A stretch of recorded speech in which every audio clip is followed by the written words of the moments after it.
Hello, everyone, and welcome. Bonsoir tout le monde et bienvenue. This is Victor Alpha 3, Charlie Juliet Zulu, VA3 CJZ, opening the Amateur Radio Exchange Group, or AREG, for Wednesday, November 26, 2025. My name is Chuck, and my station is located in East Hamilton, Ontario, at the western tip of Lake Ontario. And we meet here every Wednesday night between 8 p.m. and 10 p.m. Eastern Time. And this net has been on the air once a week for 1,680 weeks. 1680. That's over 32 years. And we're keeping on, keeping on. And it is a simplex net, so not everyone will be able to hear everyone else. It's a great way to test out the range of your antennas and radios and help you improve your station. With that in mind, I stream this net on YouTube. That way people who tune in can hear how they sound on the air, see their signal strength, and of course, hear stations that they can't pick up on their radios. Just search for VA3CJZ excuse me, in the YouTube search, and look for us under the live button. Or if you're having trouble with that, type in AREG week 1680. And everyone with a valid license is welcome to check into this net. And I'd like to congratulate and welcome all the newly licensed amateurs and those who have come back from a break. Finally, I ask that you please leave a 1-second delay between transmissions to allow others to break in. With that, do we have any time-sensitive, one-and-done, or priority stations or portables? Please come now.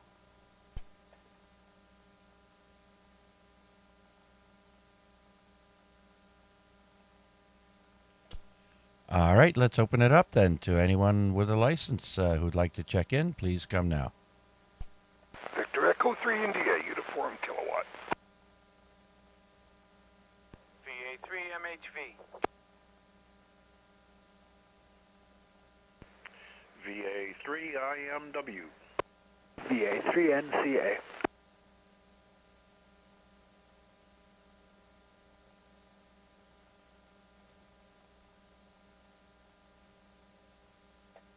All right, one finger typing with my left hand. I'm impressed. Okay, so I've got India Uniform Kilowatt, Mike Hotel Victor, India Mike Whiskey, and November Charlie Alpha. Let's bring in Bill, VE3 IUK. Yep, good evening, Chuck. Good evening to everyone that's checking in and those who are listening on YouTube. Nice to be here. Not too much to report. We'll just be in the computer room / ham shack tonight doing some straightening up while I listen to the net. And, of course, we're looking forward to the trivia. Other than that, Chuck, not too much else going on here. Back to you. Yeah, great signal tonight from you there, Bill. I'll have to look again there, but I think you were at least 20 over, so fantastic. And yeah, I checked out the bands earlier there, and but I didn't spend too much time on that because, you know, I usually get my material ready for tonight. But didn't look good anyways. But maybe others have had better luck, and we'll hear from them later. Anyhow, Bill, thanks for joining us, and yeah, sit back and enjoy, and of course, break in whenever you feel like it. Yeah, okay, yeah, fine, yeah. I haven't really been on the bands much lately. I know they haven't been that great, but I'm still having problem with this phantom noise when it starts up. It's just S9 on every band, so it doesn't seem to be any rhyme or reason to it. I can't pin it down to a certain time because some nights I have it, some nights I don't. So still something we'll have to try and trace down, but hopefully we can just have to work around it. Anyway, Chuck, it is what it is, and we'll be listening along. Thanks a lot. Yeah, very good, Bill. You know, when I first got my license and put up a dipole, That was 7 years before the solar cycle. And man, was I getting or the peak of the solar cycle 2025, I mean. And man, I was getting noise, and I was like going around outside, adjusting the antenna, trying this and that, and by golly, it seemed to always be there. So I know the feeling, Bill, but you got to consider atmospheric conditions, and well, you're not really in the city like I am, but yeah, it's very quirky.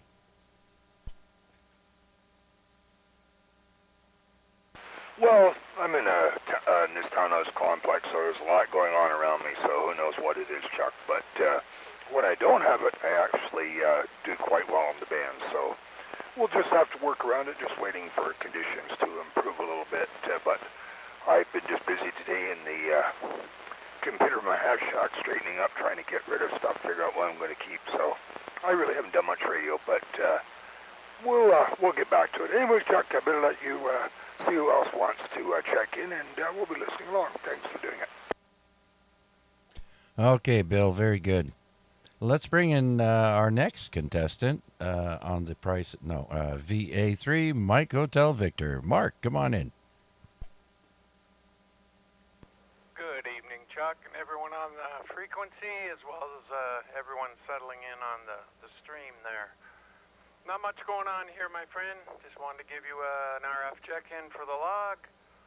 Looking forward to the program, and I, too, enjoy the trivia, so we'll be listening along and participating in that on the chat, and hopefully, if I know any answers. And I'll be here for the duration. I understand we're in for a little winterish weather. It made me think of Albert up there in Barrie. Hopefully they would manage to get the majority of that roof closed in, because they're saying if it does what they think it will, Barrie will be right in the snow squall stream. So hopefully they don't get clobbered, and they've got some if not the majority of the roof enclosed before that happens. But anyway, Chuck, I'll let you carry on. I'll send it back to you, and I will be here for the duration. Mike Hotel Victor. Yeah, very good, Mark. Yeah, good point. Of course, Barrie gets more intense weather than we do. Of course, you know we have the western peak of Lake Ontario that deflects a lot of weather. Otherwise, we'd be getting swamped more often.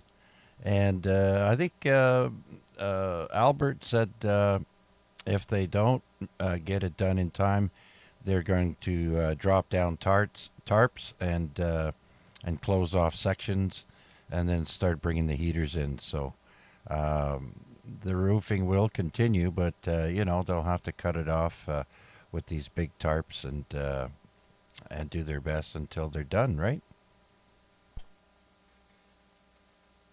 Yeah, roger that. They'll do like a modular section at a time thing. Just hang a big canopy wall.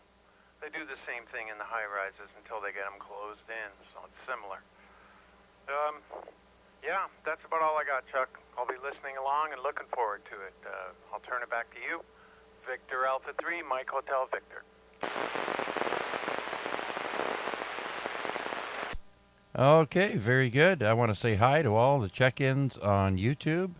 I see, let's see now, like I sound like that woman on Romper Room. I see Wade, I see Bill, I see Mark, and then I see Wayne B, VA3 Fox Mike Bravo. Hello, Wayne. And then Rick is with us, VE3BK. Hi, Rick. Larry, VE3LBI. He'll be on shortly. I'll save you a spot, Larry. And then, of course, I mentioned Wade already, and Matt. And who else has joined us? VE3 Kilo Delta Tango. All right, sounds good. With that, let's bring in Mac, VA3 IMW. Good evening, Chuck, and one and all. It's hump day. We've been looking forward to this. Downhill from here all the way. into the weekend. Just trusting that Mother Nature is going to be kinder than what our weathermen are predicting. It would be nice to have just a gentle brush with whatever they're saying is coming our way, and hopefully it's not too devastating. Anyways, looking forward to the trivia and the rest of the stuff that you spend so much of your time preparing for. So thanks for doing this one, Chuck. Certainly appreciate it. And that's about all for me. All right. How about the drive home? Did you have a good drive home today? And have you checked the band conditions at your place? Well, the drive home was a little gusty, but nonetheless, no crazy idiots. Just a couple of snarls, especially down around, from Clapson's Corners all the way down to 403. Things were backed up a little bit, but that's par for the course. Band conditions, I would say. Originally, when I flipped on the big radio, I wasn't really happy with things. Had made a couple of contacts here and there, but I gotta say that there are less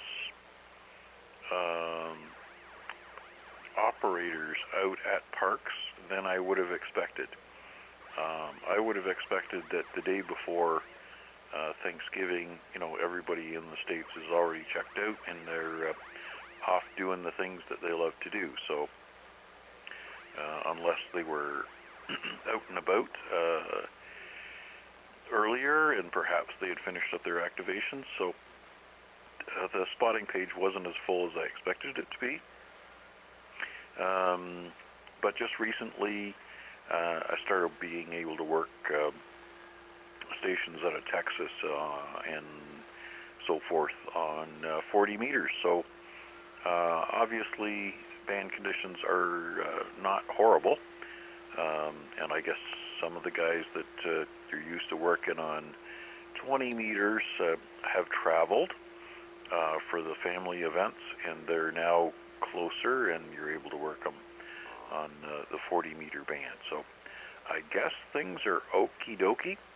Certainly not as bad as the dismal conditions that we experienced through the tail end of the summer.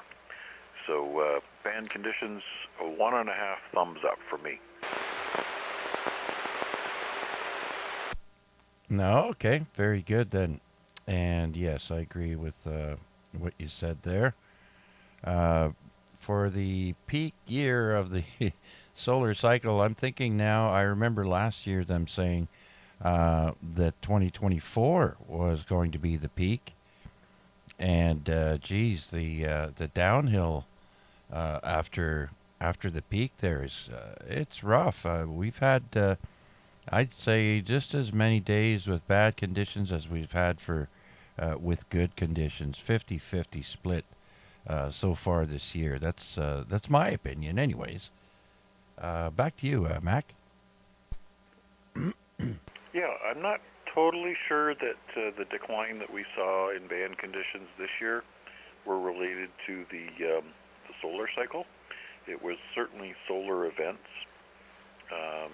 So we've seen a lot of X-class flares, and we've seen some barrages of solar events that have left us kind of devoid of reliable propagation. But I'm thinking that these are spikes and solar events that are not typical of either the rise or decline of the solar cycle. So I'm not totally sure that I'm looking at it correctly. And obviously you guys have been at this a good deal longer than I have. So I guess I'm interested to see what happens as the solar cycle continues to decline. The research that I have done indicates that the decline of the solar cycle should be much slower as far as immediate loss of propagation than the incline. So perhaps the first half of the decline will only be like 25 or 30% of the overall performance. So we're hoping for good things and hoping to be around to see the next peak. Yeah, for sure. I mean, I've heard some of the older, more experienced hams mention that some years on the downside of the after the peak, let's say, of their solar cycle, they noticed that some years were not great, like we've experienced this year. So it's not always the case, but yeah, you would think the downhill would be a little bit slower, not flipping a switch and saying, okay, now we're going to give you problems. But yeah, I think I'm not sure if the poles have flipped on the sun yet, which indicate the end of the solar cycle, I believe. Anyhow, Mac, yeah, we could talk about that for ages, but thank you for checking in. And do you have anything else? Oh, as usual, I'll remind everybody about the winter solstice event, December 21st at McQuestion House, Whitehorn, and looking forward to a Sunday event, free parking for everybody. That's what the sign says, and we'll see if we can't continue to make sure that Hamilton is largely on the map here in North America. Absolutely. Great stuff, Mac. Thank you for that. And so with that, let's bring in Wade, I believe. Did he check in? VA3 November Charlie Alpha. VA3 CJZ, VA3 NCA. Good evening, Chuck. Good evening, everybody on net. Yep, I'm here. Checked in on YouTube and completing the pair with this RF check-in now. So hope you're doing well. And thanks as always for doing it.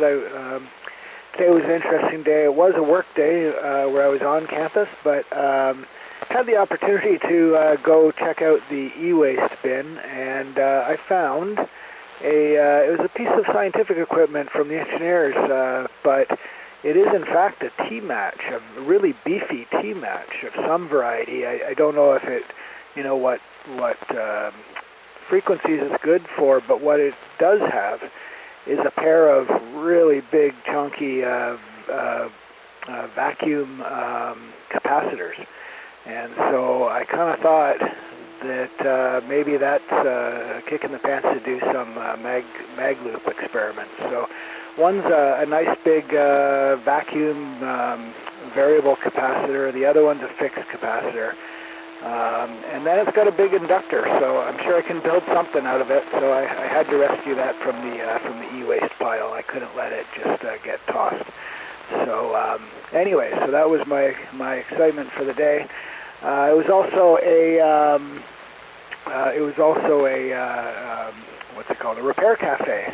This being the last Wednesday of the month, which is shocking that we're already at the end of November. But nonetheless, the last Wednesday of the month is repair cafe time. So I was in the makerspace trying to help people fix stuff. So we fixed a lamp that had a broken recharge. It was like a battery-operated lamp. So we fixed that for them. Tried to fix a hair dryer, which you wouldn't think is difficult to do, but this particular one was a fancy Dyson one, and yeah, it was too far gone. So we had to mark up the loss there. But a little bit of electronics, a few other little bits and pieces, but it was another good repair cafe. Anyways, I will be here for the duration. I will send it back to you there, Chuck, VA3NCA. Yeah, very good, Wade. So at least you got some free parts if anything, right? And so you get a lot of goodies in there you can use. So very good. And the hair dryer you said was a Dyson. You know, Dyson is ahead of its time.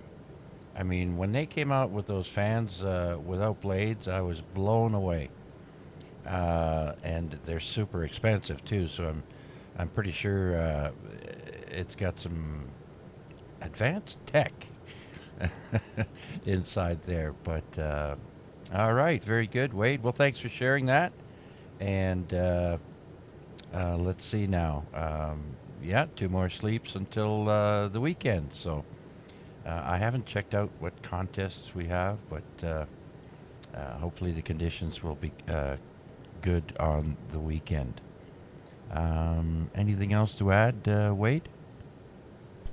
No, nothing yet. Nothing for now. I haven't had much aside from the the adjacent stuff of finding parts that might feed the radio hobby. I haven't had much chance to actually get on the air, unfortunately. But maybe this weekend will offer some options. But yeah, I was pretty surprised to see those capacitors in there. Great. They look like tubes. They're so big, but they're actually capacitors. One's a 3,000 volt. That's the variable guy, and the other one's a 15,000 volt rated capacitor. So they're chunky. So whether or not it's a great big matching unit for a tube amp or a tuning capacitor for a mag loop, there's got to be some sort of a project that they're good for. So we'll take a look. Anyways, with that, I will let you give a call out because I think I was at the end of your list there. But I'll let you get back to it and call the next round, and I will be here for the duration. Looking forward to In This Day and the trivia and all the rest of the good stuff that happens on Wednesdays. VA3 CJZ, VA3 NCA, back to you. All right, you just made me smile there with what you said. My wife is off work today, and she came downstairs a while ago and said, "Are you done? It's your day?" And I laughed, and I said, "Yes, dear." And it's called On This Day. It just made me smile. So, anyways, very good, Wade. Thank you for that. So we'll clear with Victor Alpha 3, November Charlie Alpha, and let's see who else is out there would like to check in with us here on the Amateur Radio Exchange Group. 3 B&W. Lima Bravo India. VA 3 NFG. Victor Echo 3 Kilo Delta Tango.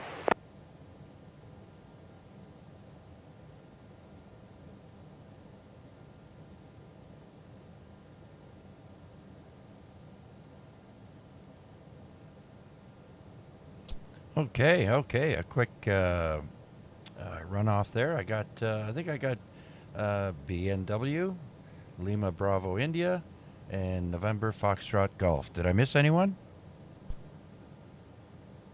Victor Echo 3 Kilo Delta Tango. Oh, yeah, right. I actually have you already in my log, and so I didn't type it in again. Okay, very good then. So let's bring in VE3, Bring Naked Women. Bill, come on in. Thanks, and good evening. I'm just jumping the shack here, getting a few things done. I did, for my group, I do some volunteer work for pet rescue, and that's nice. On the weekend, I volunteered my photography services and did a pet for Santa. Well, 400 pics later, I'm still going through them, so I'll give you something to do. So anyways, it's for a good cause. I enjoy it, and maybe my signal might be a little bit better tonight because I see all the leaves are off the trees. But the bad aside, they're all on the ground on my driveway. So anyway, not much else to add there. Back to you there, the 3 BMW. All right, Bill, very good. Well, we're so close together that I think you were full strength every time you've keyed up. So how about we bring in somebody in the West Mountain area, Mac, if you're available, Victor Alpha 3, India Mike Whiskey. Well, QSL, Mr. B&W is at least an S9, sometimes 10 over in his transmission, so doing a fine job. Unfortunately, 2 meters tonight. Kind of a high noise floor for me, anywhere between a 7 and a 9. So, wow. Yeah, a 7 dressed up as a 9. I remember that. Anyways, there you go, Chuck. Back to you. Wow, that is high. Okay, Mac, thank you for that. And Bill, back to you. So there you go, an S9 flickering S9 plus. So good job there. Oh, that's good to hear. I just barely hear him breaking a squelch at my end, but like I said, I'm still using a discone antenna, but one of these days I'll get a real antenna up there. But for now, it seems to be working all right. Yeah, for sure. For what you need it for, it's working just fine. That's the thing with those disc cones, eh? They have no gain. They're good for receive, but not much gain on them, or any at all. Kind of like some of those J-poles. All right, Bill. Well, thanks for checking in. And yes, absolutely for a good cause. You know, I miss my dog. He passed away, I think it's 3 years now, 2 or 3. And I want to get another one. So I'm going to be, after Christmas, I'm going to be actively looking for a pup. Oh, yeah, there's lots of little dogs out there need a home, and there's no shortage of that. Yeah, we do our best. Well, what I do is I do the drone part of it, because we have a thermal cam on the drone, so I go look for them that way. And we have a ground team as well that goes out and takes a look around and see what they can find, and we get lucky a lot of the times, too. What, you find strays? No, it's, well, we do that too, but it's usually people have lost their pets, have left the gate open, or they've run out, or whatever, they've ran away from home. And what we do is they contact us. It's free for them. It's just, we're all volunteers for it. And we go out in the area and we drive around and take a look for it, because we're trained in how to retrieve the dog. You don't chase the dogs, that sort of thing, right? Have ways of getting them back. And we also have a dog sniffer as well. One girl has a trained dog for doing search and rescue as well, so we have her on disposal. And my job is I take the huge drone with the thermal cam and the big camera, so I can look in fields and stuff, so it takes a lot less time to scour a field than it would be for them to walk through it. So yeah, it's basically for people to call in that lost their pets or whatever, and we help see if we can find them. Oh, Bill, that's great. That's great stuff. I mean, mine, I had a black lab, and where I used to live, he he used to break out of the yard occasionally, and then I'd get a knock on the door and a bunch of kids, and they'd say, "Hey, mister, is that your dog?" And I'd be like, "Yep."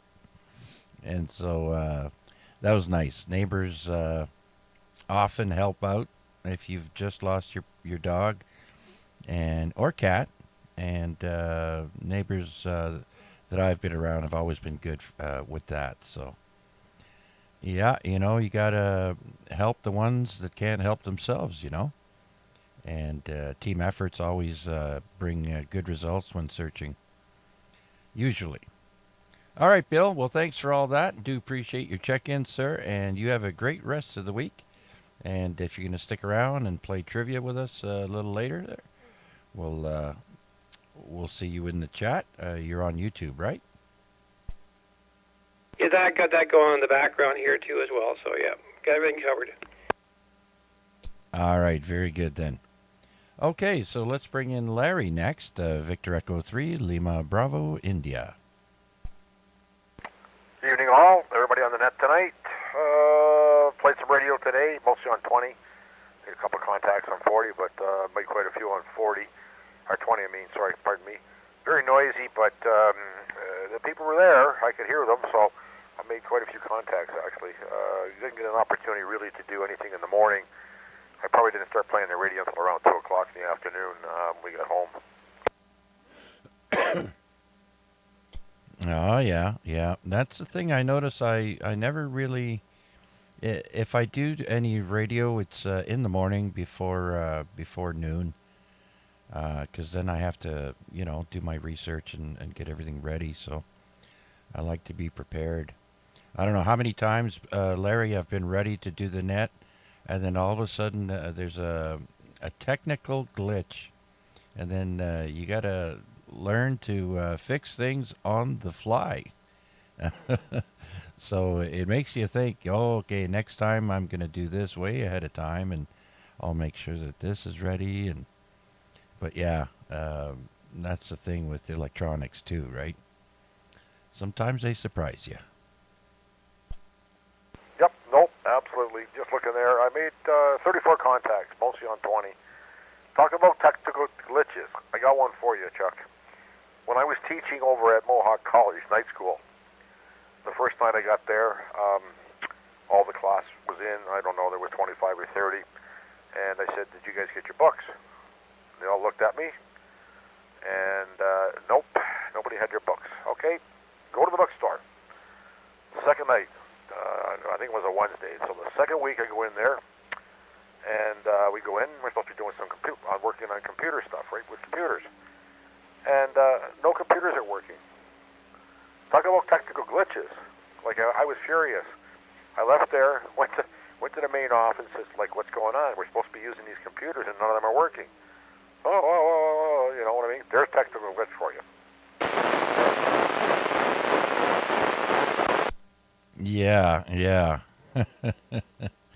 And it's really stressful when it happens right close to your deadline, or if you're supposed to be there's something happening right now, like live. Right now, I'm streaming, and sometimes I have an issue I have to fix while I'm streaming. So, yeah, it keeps you on your toes, I'll tell you.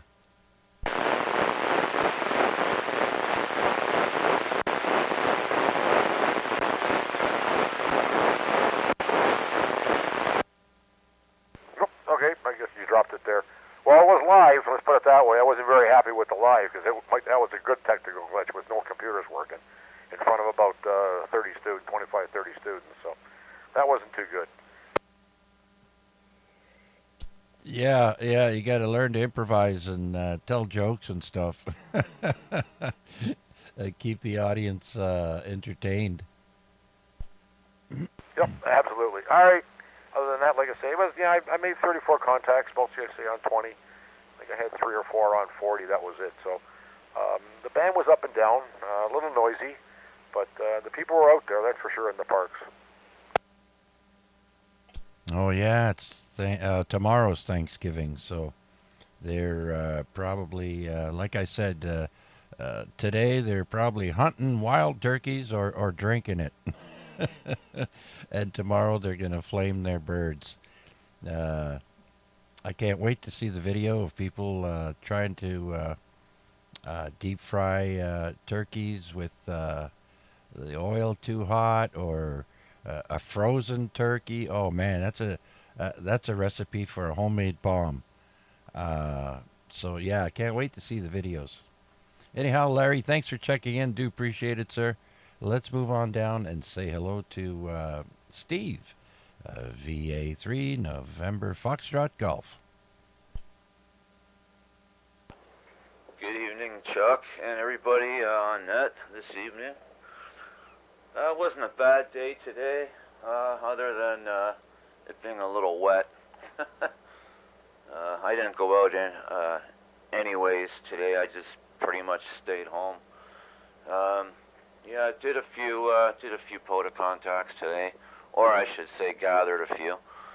Funny thing there, between quarter after 11 and quarter after 12, I was able to get, oddly enough, 12 contacts, like in the first hour. I ended up with 22.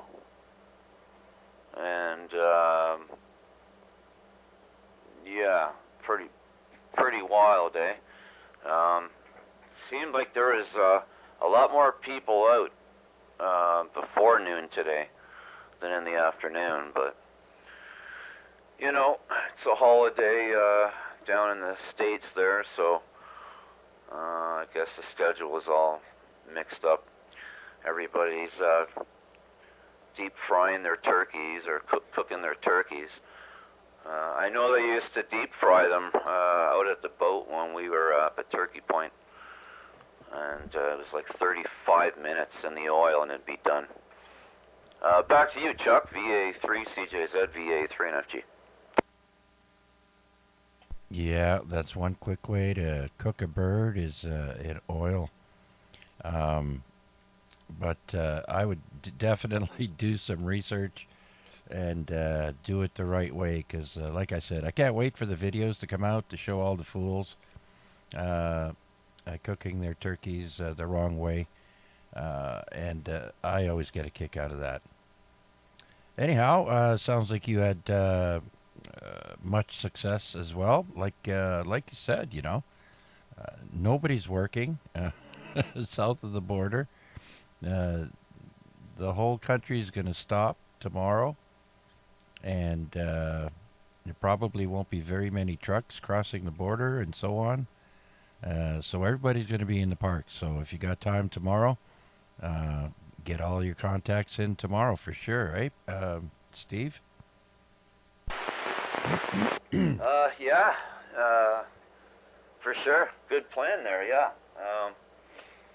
I'll probably do that.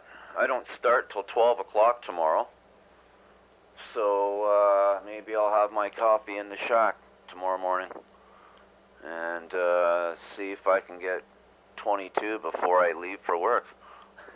That'd be nice. Yeah, absolutely. The mornings are usually pretty good, I find. So, yeah, and don't forget to check out the gray line, which is basically sunrise and sunset, and you'll see the change. Geez, I was on at sunrise a few days ago, and 40 meters just opened right up. But it was mostly Americans just having their morning chit-chat with their coffee. But yeah, they just popped up out of nowhere, all over 40 meters. All right, Steve. Well, thanks for checking in. Much appreciated, sir. And good luck tomorrow. VA3 NFG. Let's see now. That clears my list. Who else is out there would like to check in? You don't have to be a member of any club to check in. Everyone is welcome. This is VA3 CJZ looking for check-ins. VA3 CJZ. VA3 XLJ.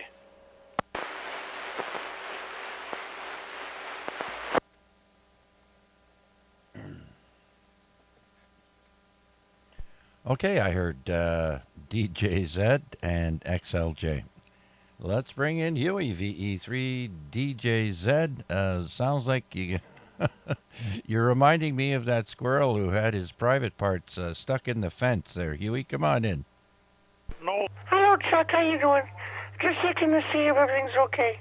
It's been a cold night there tonight. Very cold. Yes, sir. I wouldn't want to be outside. That's for sure. All right, Huey, you're in the log. Thanks for your check-in. Anything else? Nope, keep warm, because you'll freeze your nuts off outside. All right. So let's swing over to Vanya, Victor Alpha 3, X-Ray, Lima Juliet. Welcome back, Vanya. VA3, oh my God, VA3 CJZ, VA3 XLJ. Good evening, Chuck and everyone in the net. So thank you for welcoming me back. It's actually good to be back. Like I missed quite a few of your nets due to the shifts and a few other stuff, but I'm trying to catch it up. I promise you that. So let me see, what did I do interesting today? I mean, actually, I didn't do much interesting or anything. It's the last time I talked on radio was on a Friday, and this is the first time since. So there were 5 days in between Nugget. I didn't touch my HF radio for a little while now, so that thing has to change. But hopefully, as we get closer to the end of the year or beginning of the new one, I'm gonna try to find more time for the radio. At least I'm gonna make some conscious effort to spend more time and do stuff. I guess. I mean, I don't know when was the last time I actually successfully activated the park. It was a little while ago, I guess. But it is what it is. How's Chuck doing today? Doing all right, you know. We seem to be, time seems to be going by so fast, you know. Uh, Summers are just too short. That's all I have to say.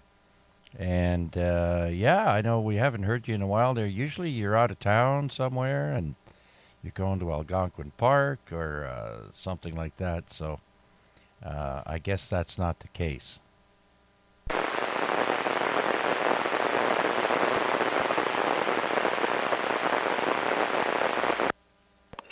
No, that's not the case. It's just that I'm working and spending time around the house for the most part. So yeah, pretty much idling, but in not good way of idling. So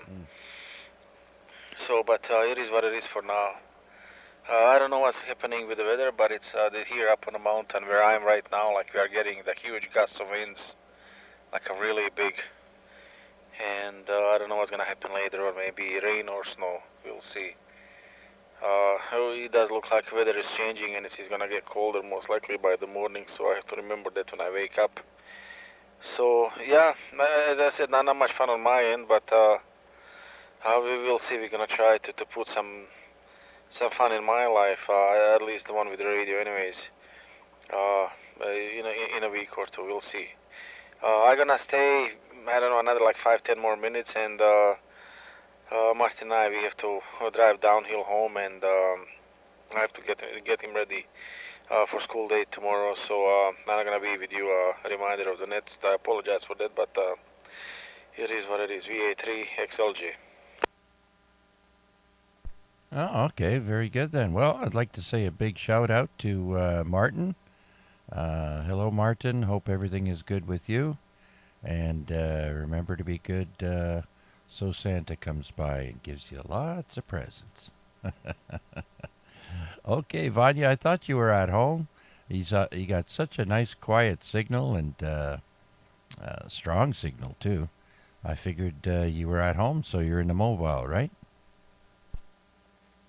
No, I'm in a car. You know my place. You can take a garbage out of the trash of the trailer, but you cannot take a trailer out of the trash. So I'm at my favorite spot here up on the escarpment. Oh, yeah, I know. It's a good spot, Vanya. All right, sir. I do appreciate you checking in, and you take care, my friend, and don't be a stranger. I appreciate you stopping by. Have a good rest of the evening. Yeah, 7-3, and take care, guys. All right, so that clears my list. Let's see who else is out there would like to stop by and say hi here on the Amateur Radio Exchange Group. This is VA3 CJZ. VA3 any PT.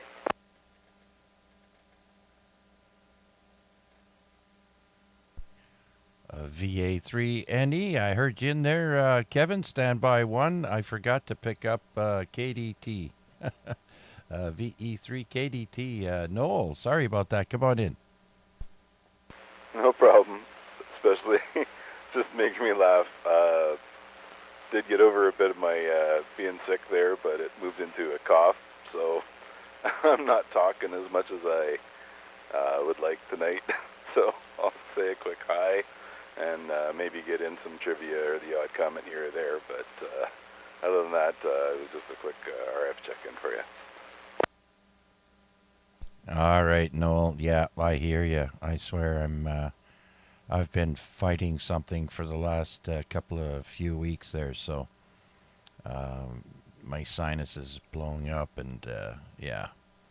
All right, yeah, and I was losing my voice earlier when I was talking here on the mic, so We'll see what happens. Thanks for checking in, Noel. Always a pleasure, and glad you're feeling better. Uh, Remember, drink lots of fluids, get plenty of rest. All right, so let's bring in Victor Alpha 3, November Echo. Kevin. Hey, good evening there, Chuck. Yeah, just tuning in and thought I'd give you a check-in. Yeah, it's quite windy out there today. What was it, like 30 or 30-something kilometers an hour? Pretty windy. My little teepee tent, I had to go out there and take it down. I got one of them little teepee hot tents with a little hot stove with the chimney and everything. I've been trying that out for doing some camping. Works pretty good. But, yeah, good thing I had it all strapped down, all the pegs on it. The wind was quite blowing. Didn't blow down, but I went out and took it down before it possibly did blow over. Act like a big parachute, eh? A little pyramid-shaped thing. Other than that, a pretty good day there. I'll let you move along with the net there. Just testing out the old 705. I got a Diamond X50 off the back porch. So far, hearing everybody really good. Have a good net there. I'll be listening for the remainder. VA3 any. All right, Kevin. Nice to hear you. It's been a while, and yeah, I have I have a patio umbrella that I left open late summer. Early fall, late summer, and a gust of wind came by, and it's a wooden patio umbrella, right? Everything is made out of wood, so the wind caught it and just snapped some of those spokes there, and I don't want to throw it out. I want to see if I can repair it, but for now it's in rough shape. So yeah, when you get those gusts that just pop by and they're gone, they can do a lot of damage. Anyhow, have you been doing any radio work, Kevin? Actually, not at all. Haven't really had any of my radios hooked up till about a month ago. I started pulling them out and dusting them off, and I got the hotspot going again. Mostly listening on DMR and D-Star and that worldwide 91 there, hearing them talk all over the world. I'll do a lot of chatting, just listening. Give out the odd radio check. But, oh yeah, the umbrella going. Yeah, we get good gust of wind here in the East End or around Center Mall. I've noticed since I moved here. Get some pretty darn good gusts. And, yeah, hopefully we don't get too much snow. And I agree with you with that comment you said earlier. Summers go by way fast. Yeah, they just flip on by, and then it's like we're always freezing our butts off. Hopefully I don't have to shovel too much snow. Lucky I got a neighbor across the road, though, with the snow blower. He usually comes when it's the bad stuff anyhow, a foot or more, he'll come and do that. He even cut my grass there a couple of weeks ago. I was having a couple beers with him, old Paul there, and mentioned, I got to cut the grass at least one more time. Next morning I wake up and there he is cutting it for me. He has the gas one, so he cut his, didn't even shut it off, just come across the road and did mine. That's good. I guess I owe him a couple cold ones. I don't want to tie it up. Good thing I don't have a bell on my radio. It probably would have went off by now. VA380, I'll be listening. Yeah, there's no timeouts here unless your radio times out after however many minutes you set it to. I think I set mine to 5, just in case I accidentally trip the transmitter. I don't want it going all the time like we've heard in the past. So it's good to put a timeout timer at a reasonable time. Anyways, Kevin, nice to hear you, as I mentioned. Always a pleasure. And thanks for checking in. So with that clears my list once more. Let's see if there's anyone else out there wishing to check into the Amateur Radio Exchange Group.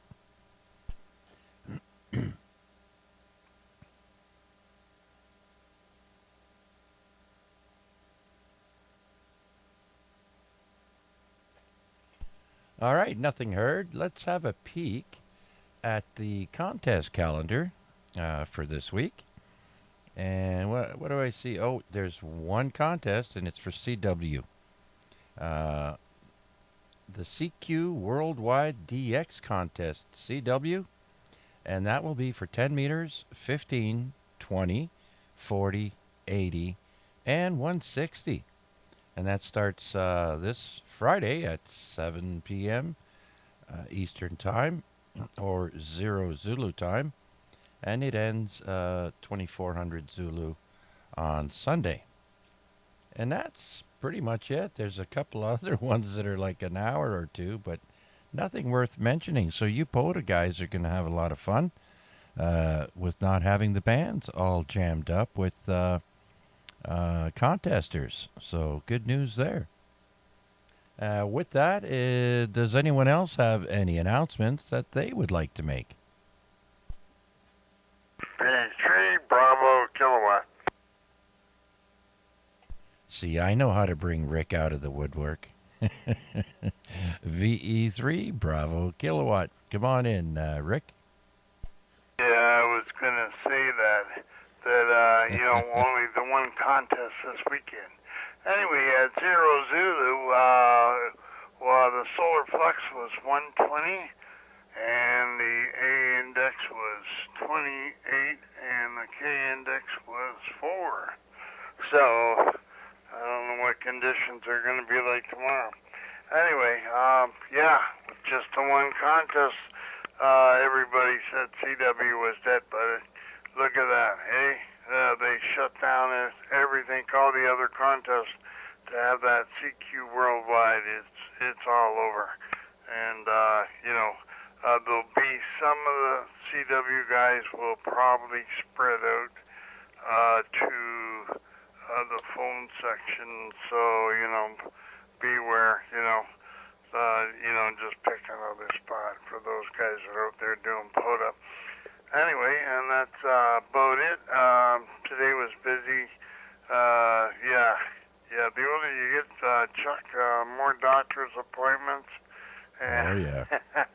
And I haven't been for a while, so you should have seen the stuff that going through. Got my flu shot anyway, so I'm good for another year.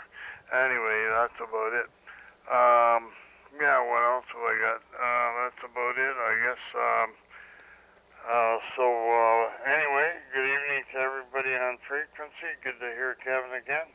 And hopefully somebody can get over to help out Art. I don't think he has been on, and he had trouble seeing the radio, and I'm not too mobile, so if somebody could get over there and give him a hand there. It's Art Dykstra, VE3KCI, and he needs somebody that can see his radio there.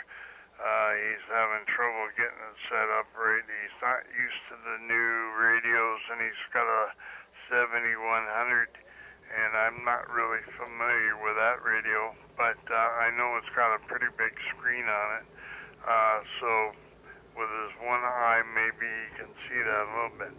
But anyway, back to you, Chuck, VA3CJZ from B3BK.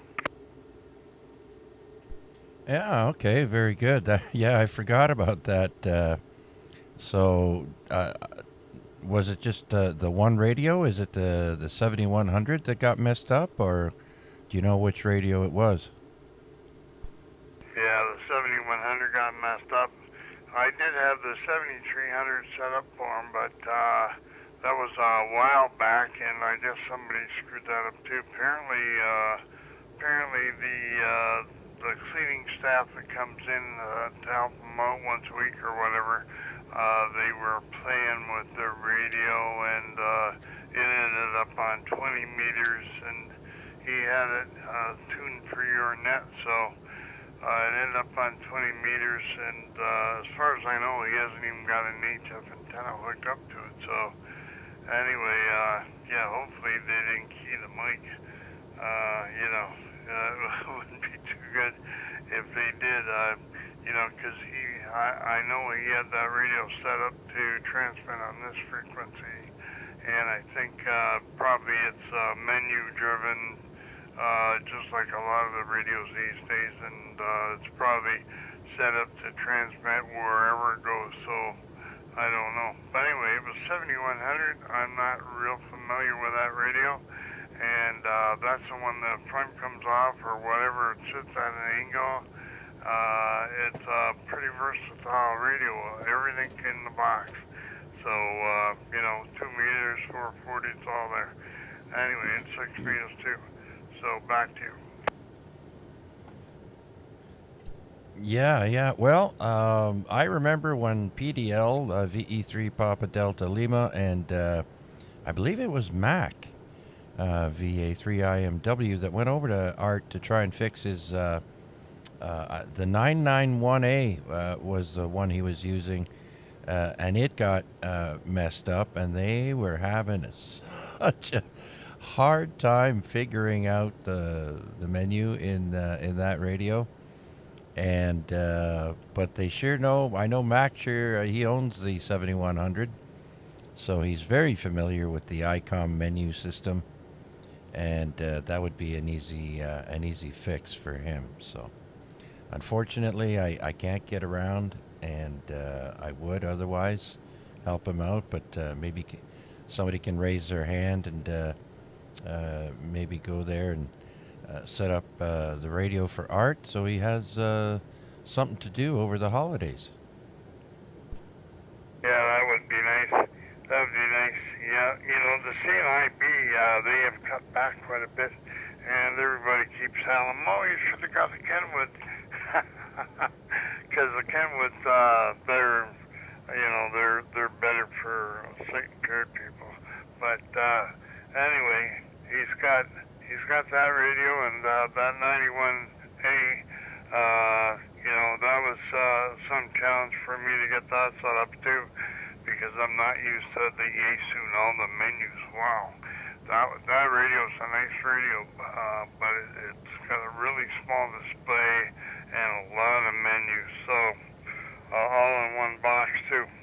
But the 7300, when you got that one, that was easy to set up, and I had it set up so he could listen at least, even on HF.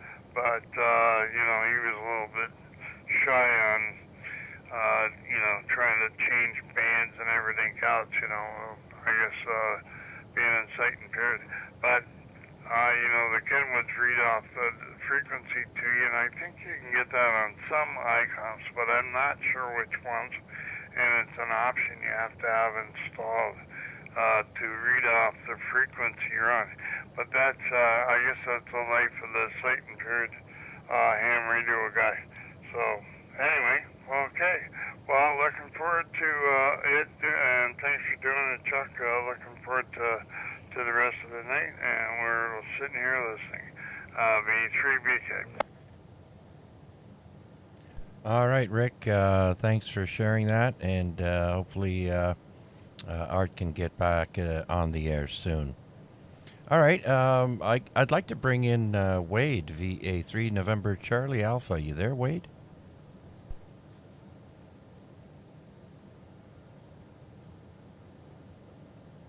VA3CJZ, VA3MCM. Yeah, Wade, was it you who mentioned something about a realistic radio? Yeah, it was me. Let me find. You're probably getting feedback here. Sorry. Let me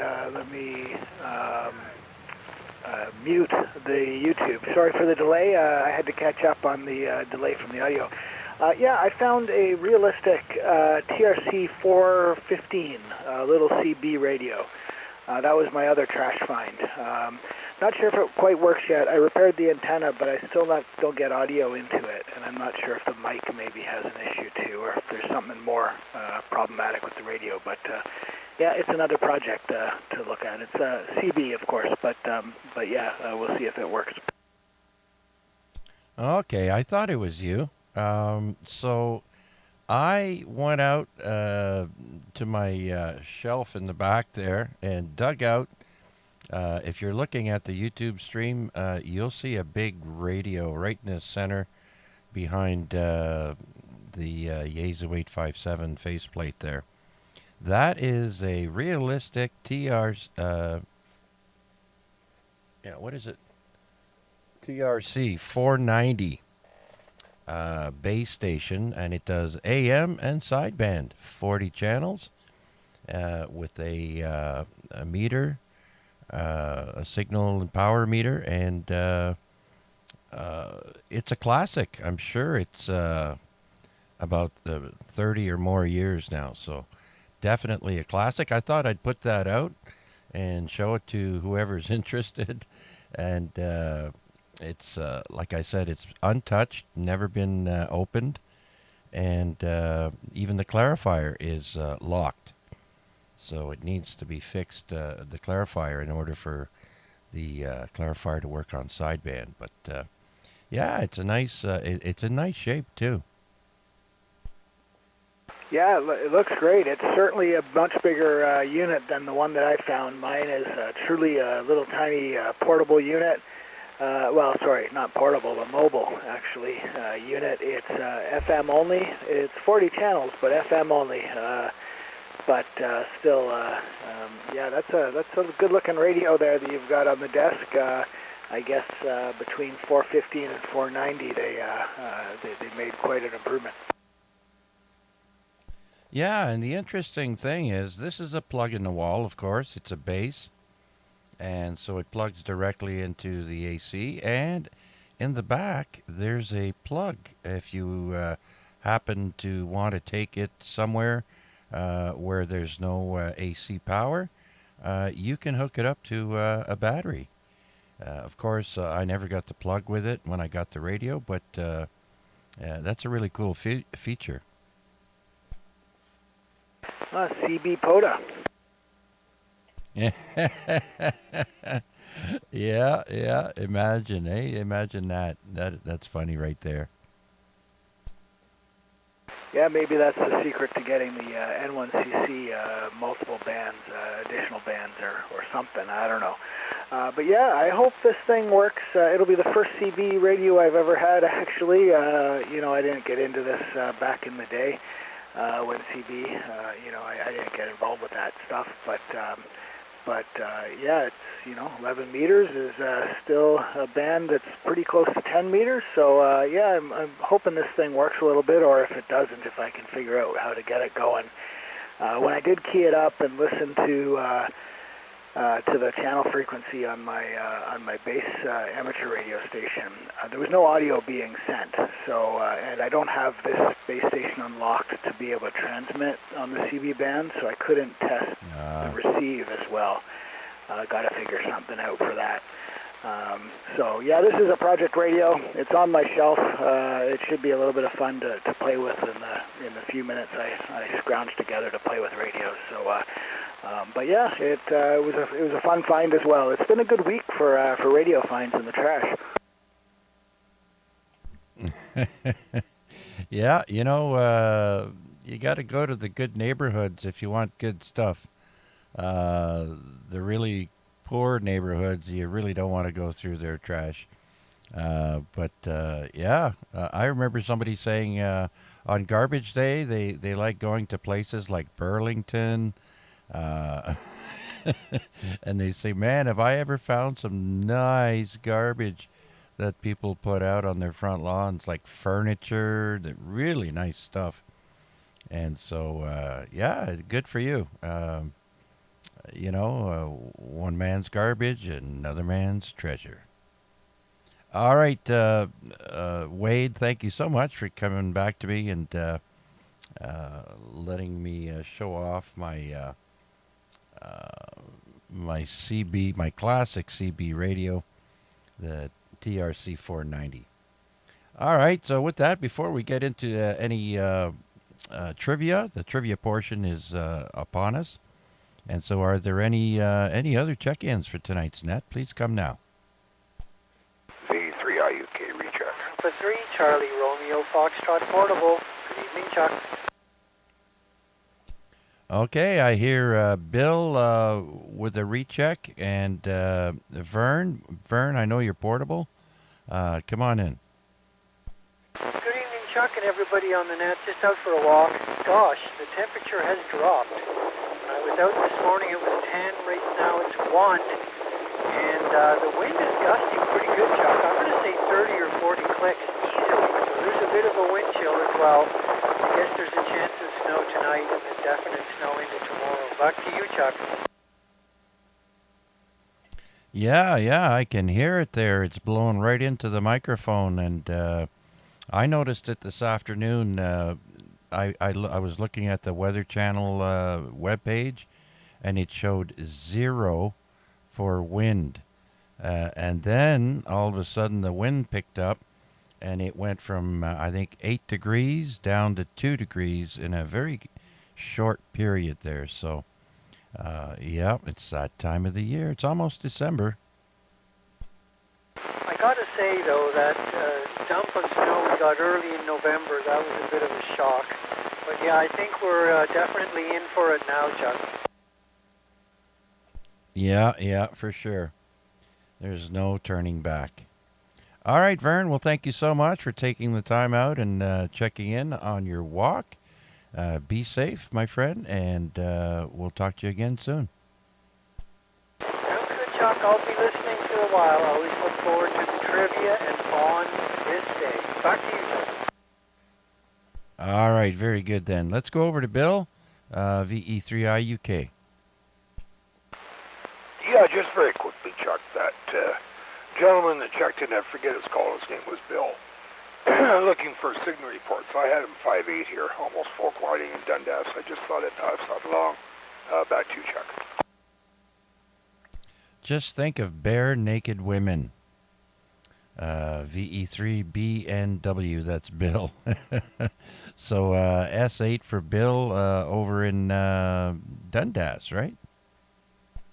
Yep, Ned's antenna's not that high, so I don't know where he is, but he's doing fine. And just one other thing very quickly. Talking about equipment, Bill has an old radio of mine right now, V3KJ, that he's giving the once-over. It's an old Hamlin HQ-129X built in the 1940s, so it's an old boat anchor, but it's going to be something that'll look nice in the shack when he's done with it. So back to you, Chuck.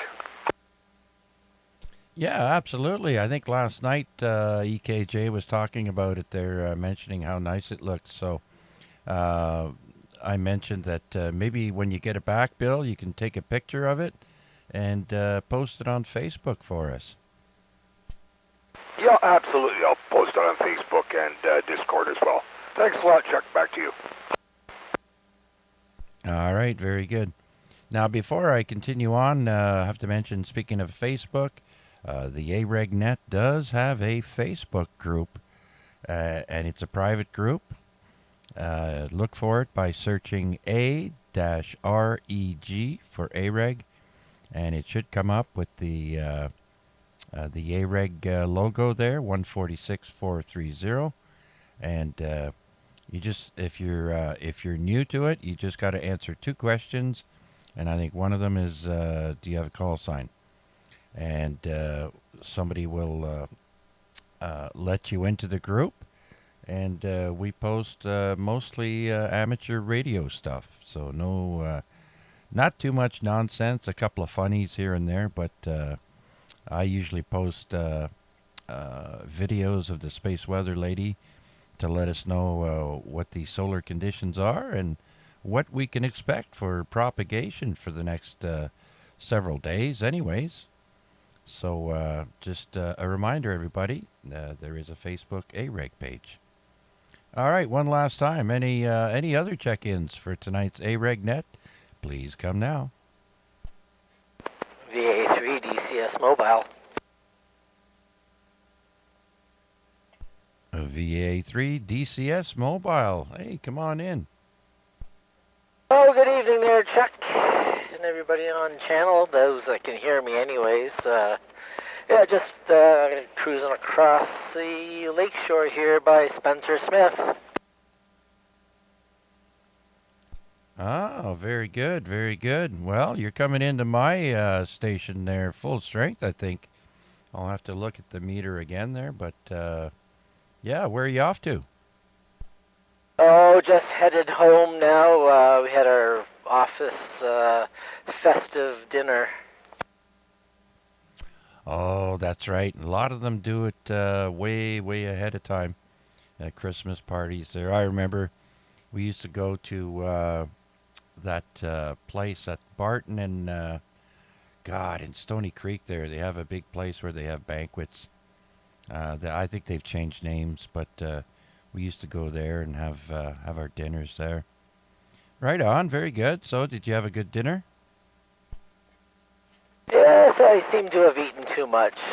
Yeah, I can definitely feel it. So, oh, gonna go home. Oh, look at those little guys sitting there with lights on top of their head, on top of their cars. All right, I'm just getting on the highway here now, so listen along. All right, very good, Dave. Thanks a bunch for checking in. Great signal. So, all right then. So let's start off with a little bit of trivia. Let me pull up the page here and get the YouTube stream lined up first here with the chat. And where are we? Where do I want to start first? This one or this one? All right, let's start with animals. And so, what is the world's fastest bird? What is the world's fastest bird? A cockatoo. Peregrine falcon. That is correct. We used to have, I think we still do, a pair that lays eggs there on the Sheraton Hotel, on one of the ridges up there somewhere. They even have cameras out. I'll have to look to see if they still have that. So Wade got that right as well. And who else? That was Vern. I was going to throw out there that I've actually helped to band some peregrine falcons with MNR. That was a lot of fun with the grandkids. Oh, you held the babies? No, we banded the adults. Oh, banding the adults. Okay, gotcha. Oh, yeah, that would have been cool. It was a lot of fun. And these ones were sitting on a high-rise Saga. Ah, copy that on the high rise in Mississauga. Your signal's kind of fading out a little bit there, Vern, but I can still copy you. All right, very good then. So let's move on to what is a group of crows called? What do you call a group of crows? A murder. Ah, yes, a murder, she wrote. Oh, and I forget what the they have one for the they have a name for the what's the other one? The crows and the ravens. I don't have the answer for it, but I know there's a special name for them. All right, let's move on to octopus. How many hearts does an octopus have?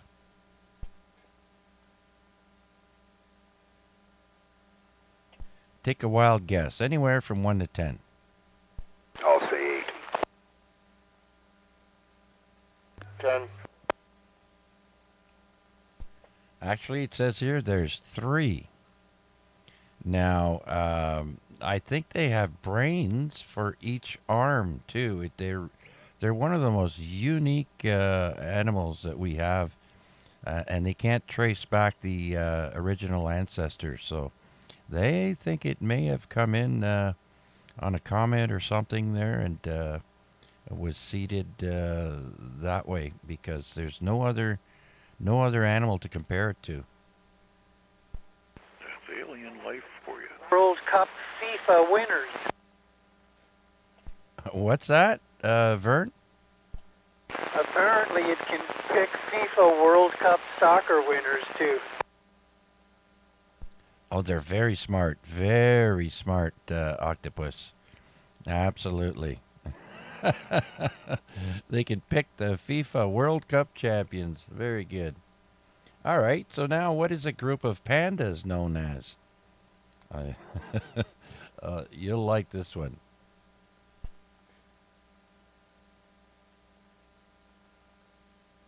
Oh, and thanks, Wade. Ravens are an unkindness or a conspiracy of ravens. That's cool. All right, so a group of pandas is known as get this, an embarrassment. Okay, then. They are cute, but they have claws and teeth, so they're not that cute, especially if one's upset with you. All right, what's the loudest animal on Earth? The loudest animal on Earth.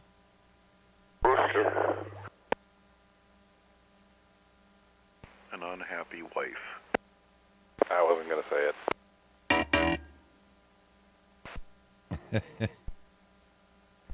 All right, the answer is the sperm whale. It's the loudest animal on Earth. Larry says his wife. Oh my gosh.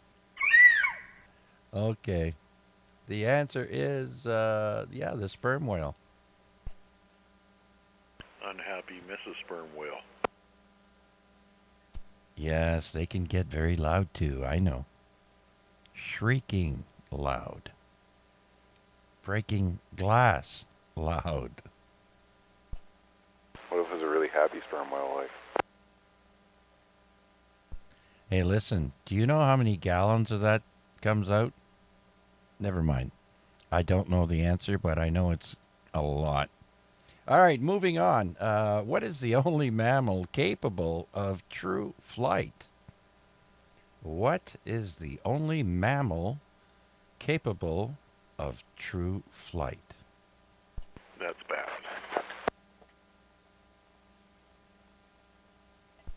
Holy rippin' the leotards, Batman. You're right. It is a bat. Here's an interesting one. What animal has the largest brain relative to body size? Again, what animal has the largest brain relative to their body size?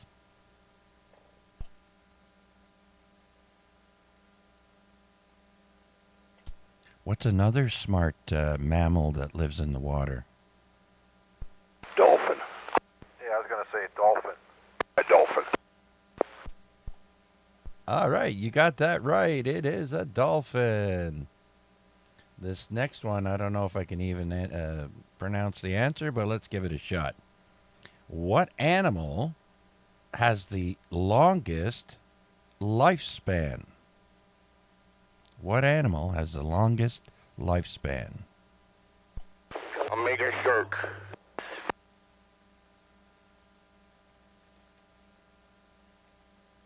Yeah, you know, we've got animals. Geez, the Greenland shark lived for what, 450 years or something? They were around in medieval times.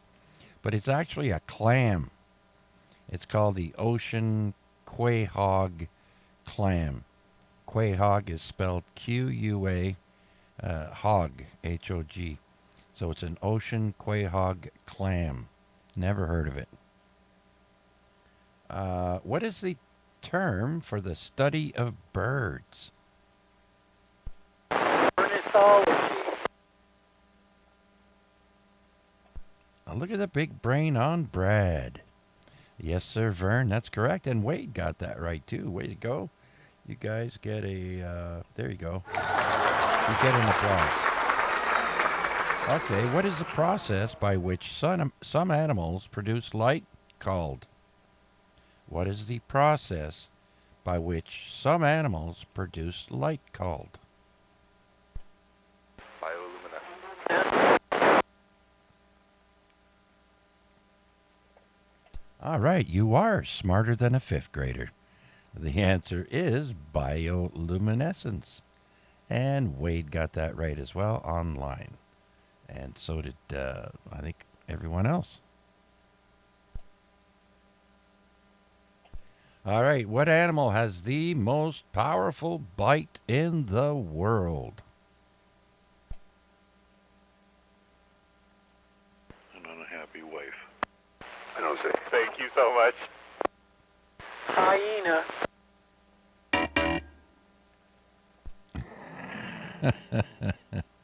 I like the wife one. The correct answer is the Nile crocodile. Nile crocodile is the most powerful bite in the world. Yeah, close, Wade.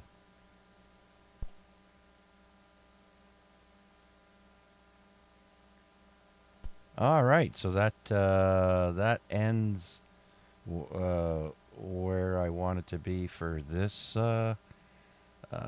trivia. Let's do a couple more, and then I'll switch over to on this day. This is so much fun. Let's go over to this new one here. Located between Israel and Jordan, this body of water is known for its high salt content, making it uninhabitable for most life forms. What's it called? It's called the Dead Sea. The Dead Sea. I was around when it was just slightly ill. Hang on a second there. You guys got that right. But what did you say, Bill? I was around when it was just slightly ill. Oh, okay. I thought so. All right.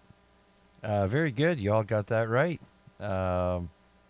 Which U.S. state is known as the land of 10,000 lakes? We've done this one. Minnesota. Yeah, welcome to Minnesota, eh? You betcha.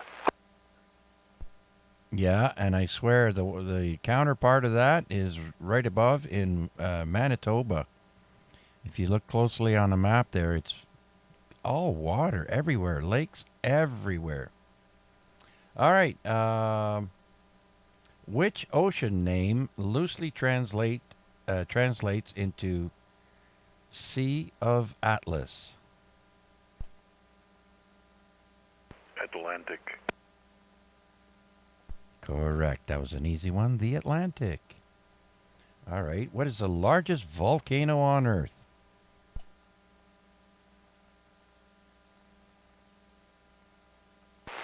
Mount St. Helens. Mauna Loa in Hawaii, of course. The largest volcano on Earth. I like your answer there, Huey. All right, one more. One more, and I'm going to put a pin in it. What is the world's most populated city? Tokyo. LA. Oh, it's Tokyo. And the answer is the home of Godzilla. Tokyo, Japan, has the world's most populated city. Very good, folks. This was a lot of fun. I wish we could go on, but I did so much work putting together on this day that I'm going to have to swing over there. And so we have time to do that. Thank you for participating, everyone.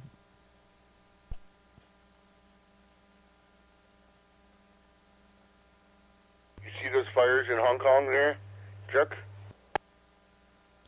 Oh, yeah. Hundreds of people are injured. A high rise. That's insane, man. Something about a bamboo scaffolding, which I think is the only place in the world where they allow it.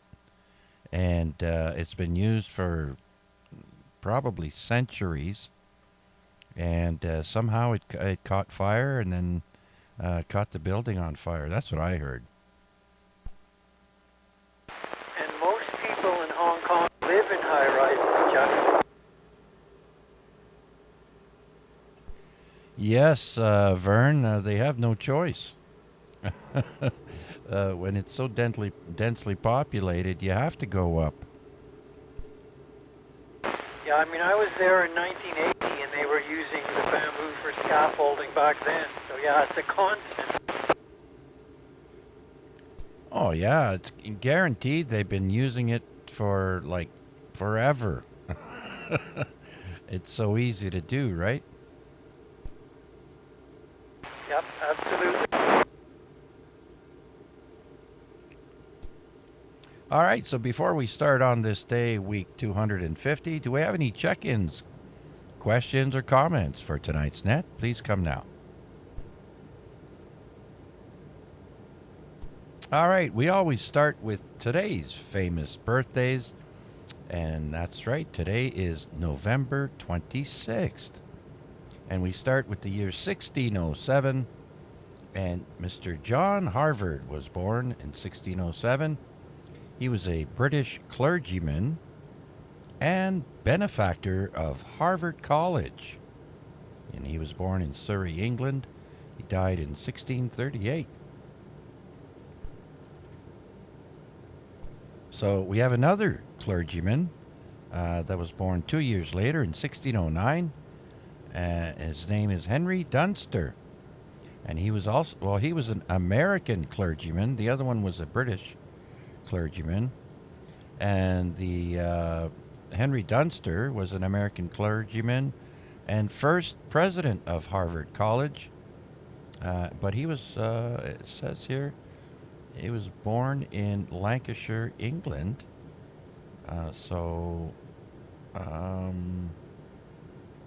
He must have became an American after. Okay.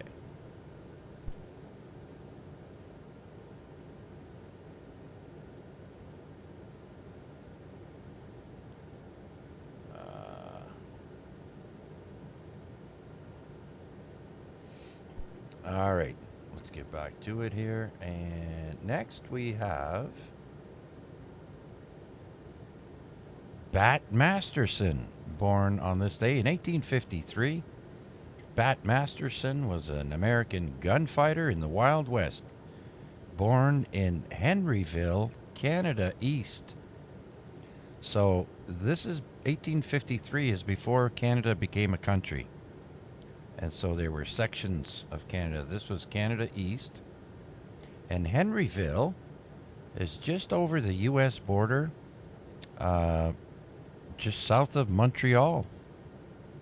It's only maybe, I forget now, 5 minutes from the border. Henryville is, it's not, you can say, I just anglicized it, but it's spelled Henryville, which Henri is Henri, and then Ville. So very interesting. Bat Masterson was a very famous gunfighter, and he died in 1921.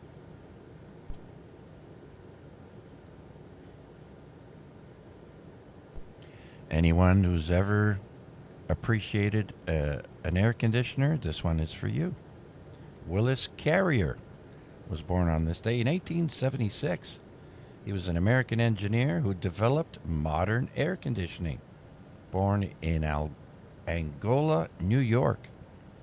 Now, the Carrier air conditioners were rated to be the #1 air conditioners for years. They were the top of the line. If you had a Carrier, it would work great and for a long time. 1895, Bill Wilson was born, an American who was co-founder of Alcoholics Anonymous back in, he was born in 1895 and born in East Dorset, Vermont, and he died in 1971. In 1899, Maurice Rose was born. He was an American Army officer in World War I and World War II. He was the highest ranking American killed by enemy fire in Europe during World War II. He was a Major General, and he was born in Connecticut. Died, of course, in 1945.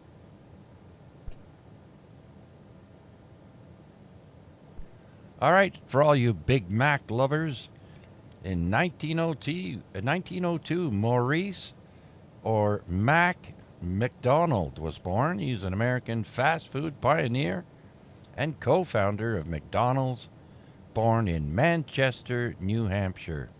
And he also died in 1971. There was 2 brothers, I believe, that started it off.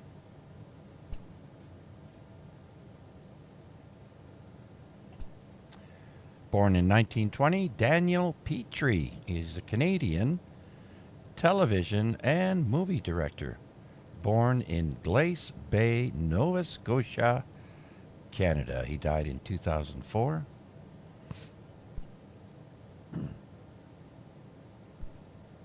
Anyone who's ever watched the Peanuts comic strip will know that Charles M. Schulz was born on this day, 1922. He was an American cartoonist for Peanuts, born in Minneapolis, Minnesota, passed away in the year 2000.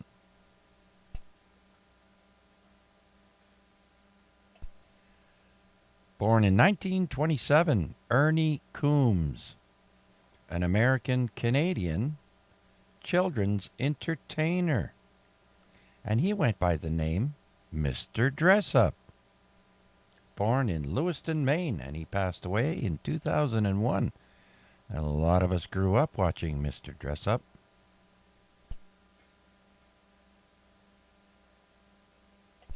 With Casey and Finnegan. And I think Mr. Green Jeans was the other one.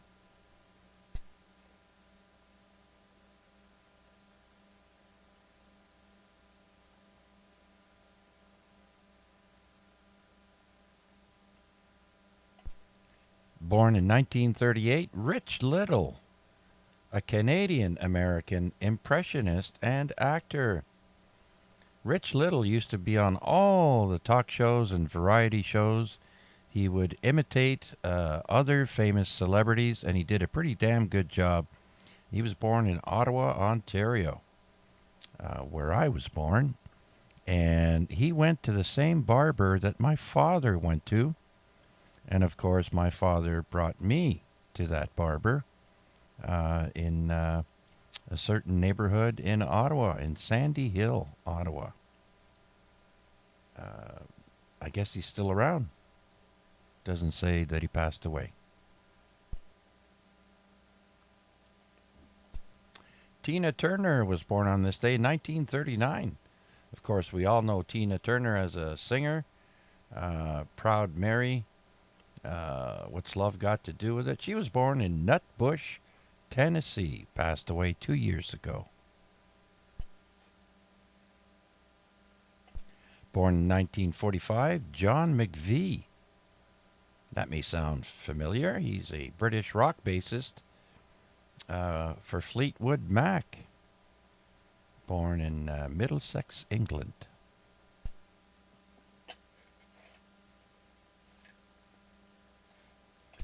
Born in 1983, Chris Hughes, an American businessman and co-founder of Facebook. Born in Hickory, North Carolina. And that does it for people born on this day. Famous people, anyway. Do we have any questions, comments, or any new check-ins for tonight's net? Please come now. This is VA3CJZ.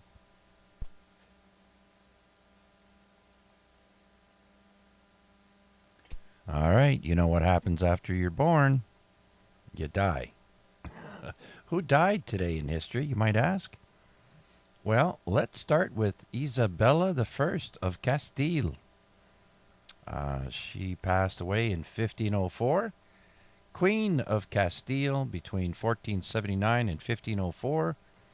But she was a patron of Christopher Columbus, and she also initiated the Spanish Inquisition with her husband Ferdinand II of Aragon. So together with her husband, they sponsored Christopher Columbus's 1492 voyage, where he discovered the New World. And that's why I picked Isabella to you folks.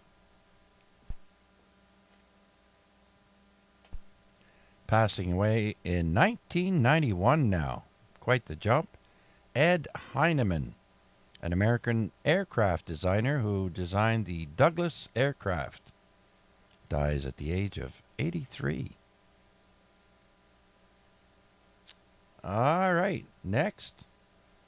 Passing away in 2005, Stan Berenstain. He was an American children's author who wrote the Berenstain Bears. Dies at the age of 82. Funny how he has the same last name as the book.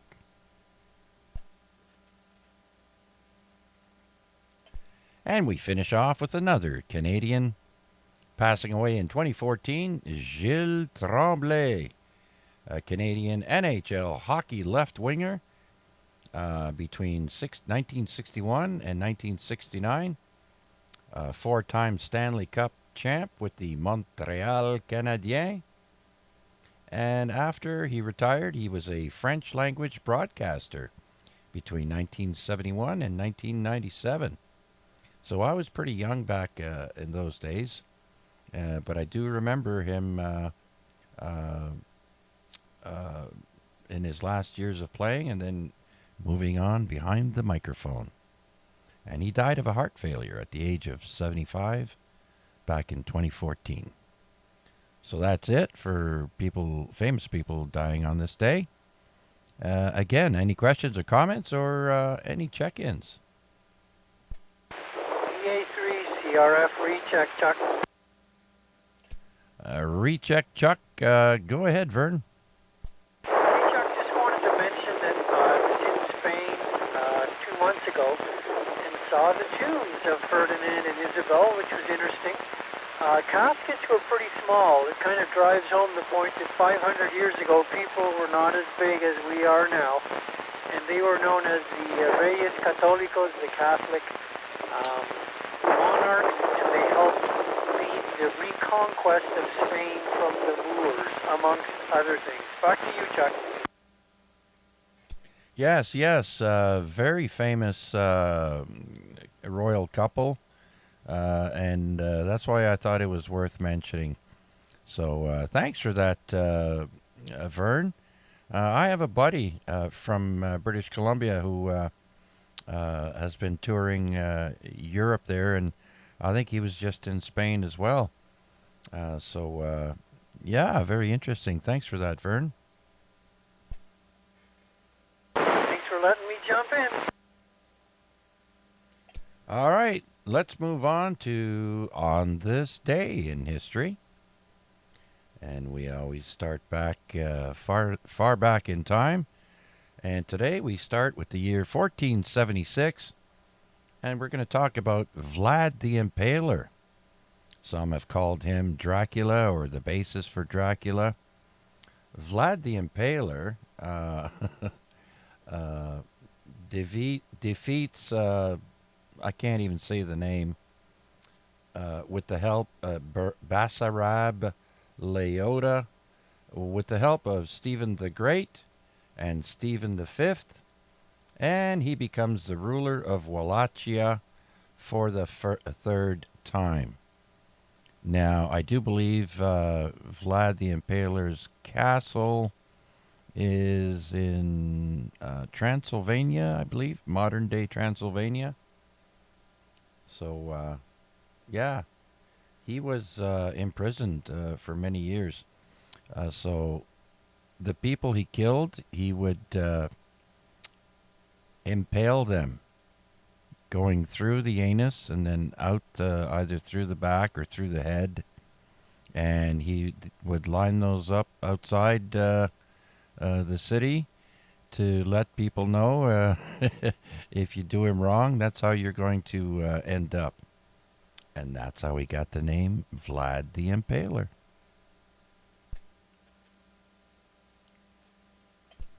Let's move to the year 1716, and a lion is tamed and exhibited for the first time in the U.S. by Captain Arthur Savage at his house on Brattle Street in Boston, Massachusetts, way back in 1716.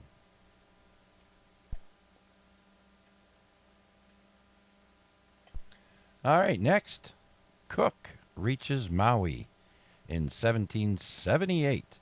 British explorer Captain James Cook is the first European to visit Maui in the Sandwich Islands, now Hawaii. It's now called Hawaii, but they called them the Sandwich Islands.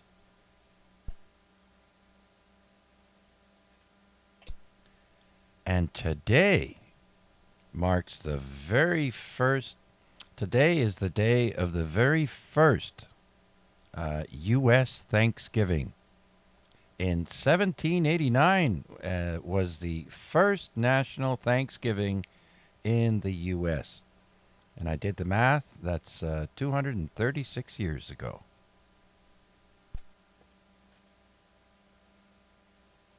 Oh, and did I mention that the very first Thanksgiving lasted for 3 days? Typical Americans.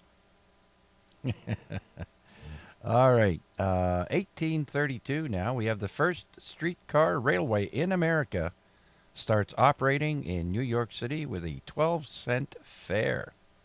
That's a lot of money for 1832.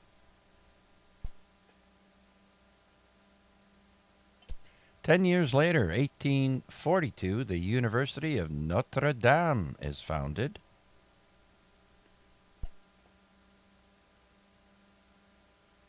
Now, here's an interesting fact about Virginia and West Virginia. In 1861, West Virginia is created as a result of dispute over slavery with the state of Virginia. Now, in 1861, that was during the U.S. Civil War on slavery. The Civil War lasted between 1861 and 1865. So they basically split the country or the state into as to one side wanted slavery and the other one didn't. Interesting. I didn't know that.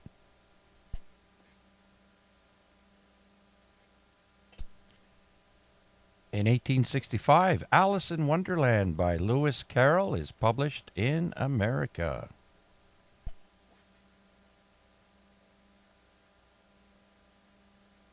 That's funny, Wade.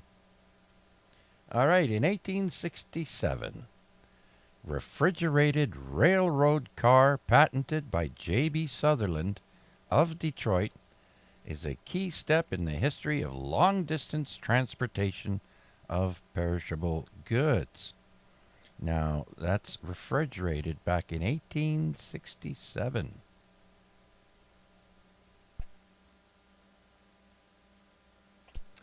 All right. In 1895, Hawaiian Sugar Planters Association forms. Now,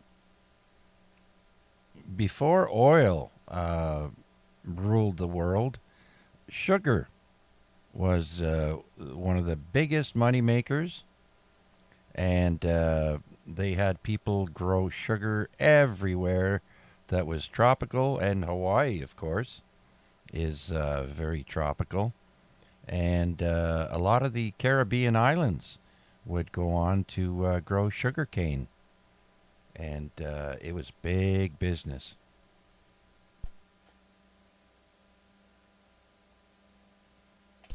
In 1917, on this day, the NHL forms with the Montreal Canadiens, the Montreal Wanderers, the Ottawa Senators, the Quebec Bulldogs, and a new Toronto franchise as the National Hockey Association disbands.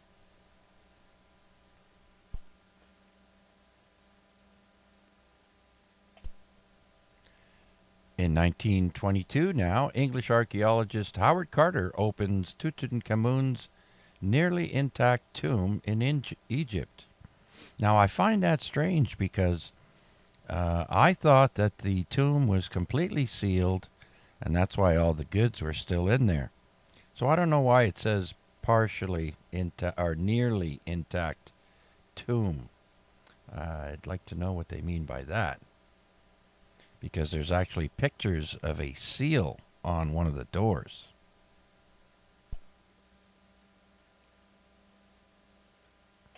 All right, now in 1922, we have the first successful Technicolor movie called The Toll of the Sea, and it premieres at the Rialto Theater in New York City. First Technicolor movie.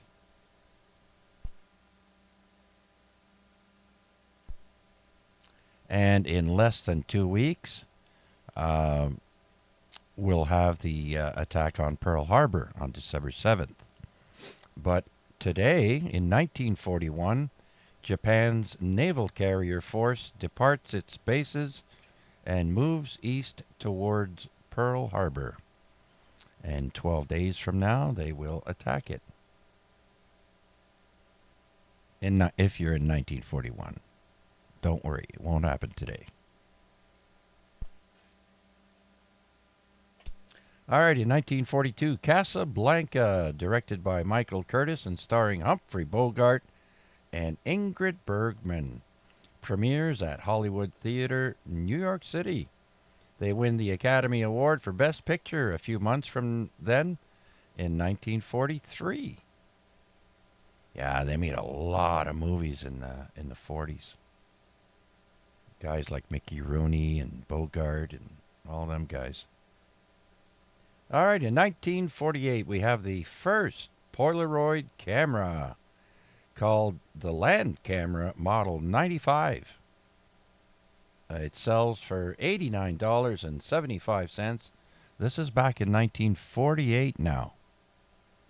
And in Boston at the Jordan Marsh department store, and becomes the prototype for all Polaroid land cameras for the next 15 years.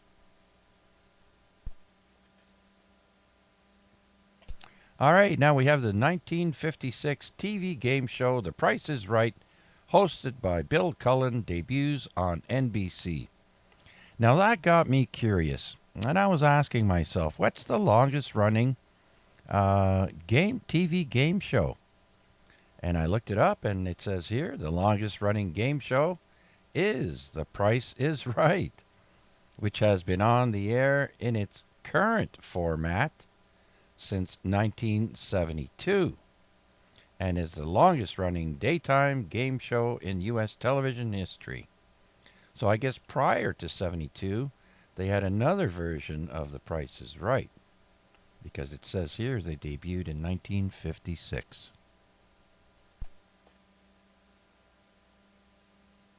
And in 1961, Pro Baseball Rules Committee votes 8-1 against legalizing the spitball.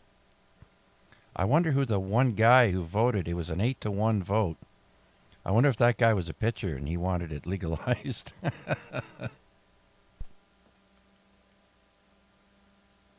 All right, sticking with baseball, in 1963, Cincinnati Reds second baseman Pete Rose wins the National League Rookie of the Year. And I feel very sorry for what they made a big example out of him and banned him for life. That was terrible. I hear there's similar things going on in the NBA right now with superstars betting on games.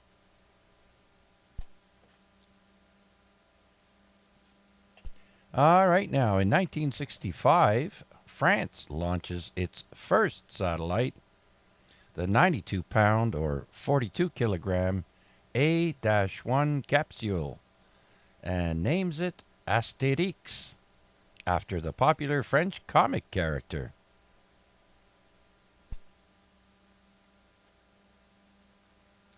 All right, on this day, 1967, a cloudburst over Lisbon, Portugal, kills about 450 people. So I looked up what a cloudburst is, and it says here, a cloudburst is a sudden and intense downpour of rain, sometimes accompanied by hail and thunder, that occurs over a concentrated area in a very short period of time, and they happen when a large amount of water accumulates in a storm cloud and is then released, often triggered by rapid upward movement of moist air, especially in mountainous regions. This phenomenon can lead to dangerous flash floods and landslides.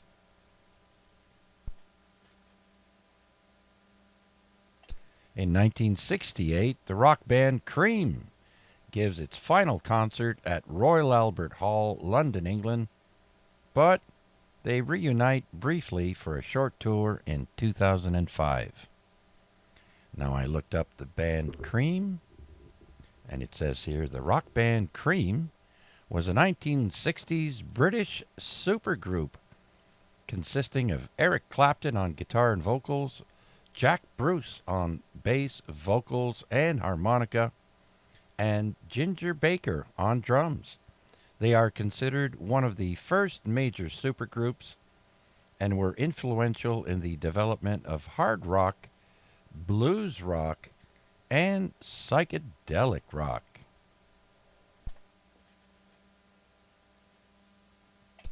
In 1973, Nixon's personal secretary, Rosemary Woods, tells a federal court she accidentally caused part of the 18.5-minute gap in a key Watergate tape.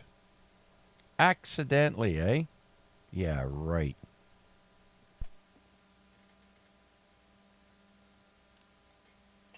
And sadly, on this day, 1975, Bobby Orr plays his last game for the Boston Bruins. I used to like Bobby Orr a lot.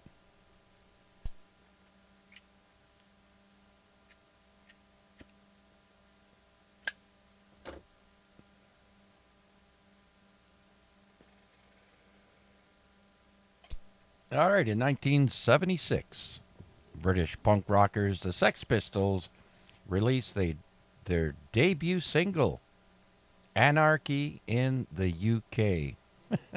God save the Queen.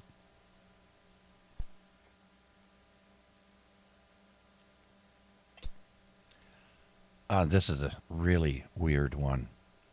In 1977, a group called Vrillon, let me spell that, Vrillon,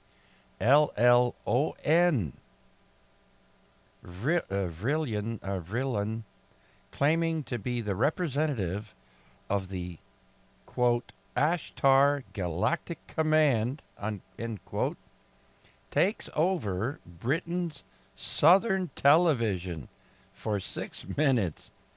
And this occurs at 5:12 p.m. local time. Wow, taking over at TV stations, that's big. You know, we always see that in movies, but I can guarantee you it's not that easy. All right, now let's go to 1982, and Howard Cosell calls his last fight after being disgusted by Larry Holmes versus Tex Cobb mismatch. Now, Howard Cosell is the American version of Don Cherry for boxing. Funny guy, too. He talked funny, but, yeah. Howard Cosell here.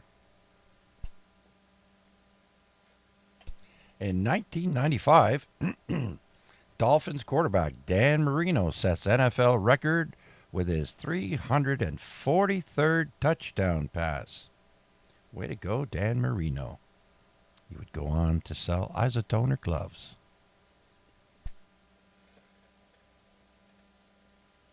You guys remember those TV commercials Dan Marino used to do around the cold season and sell these isotoner gloves?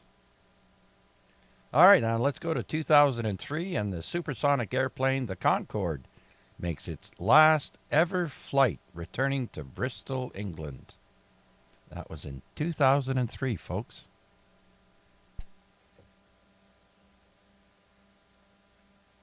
All right, in 2012, the cost of Hurricane Sandy to New York is announced to be $32 billion. I can see Mac putting his pinky finger in his mouth. $32 billion.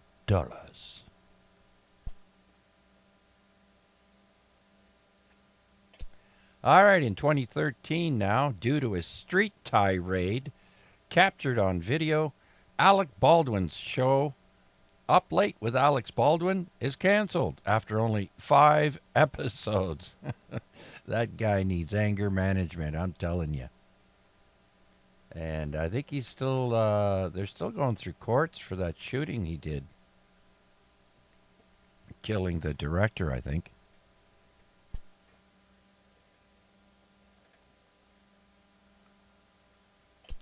All right.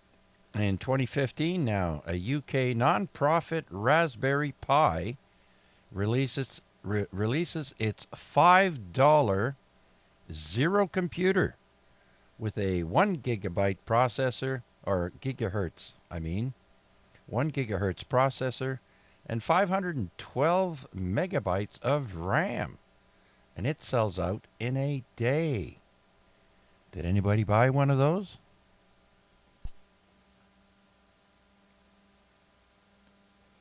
In 2018, Chinese scientist, I can't say his name, claims to have produced the first genetically edited baby.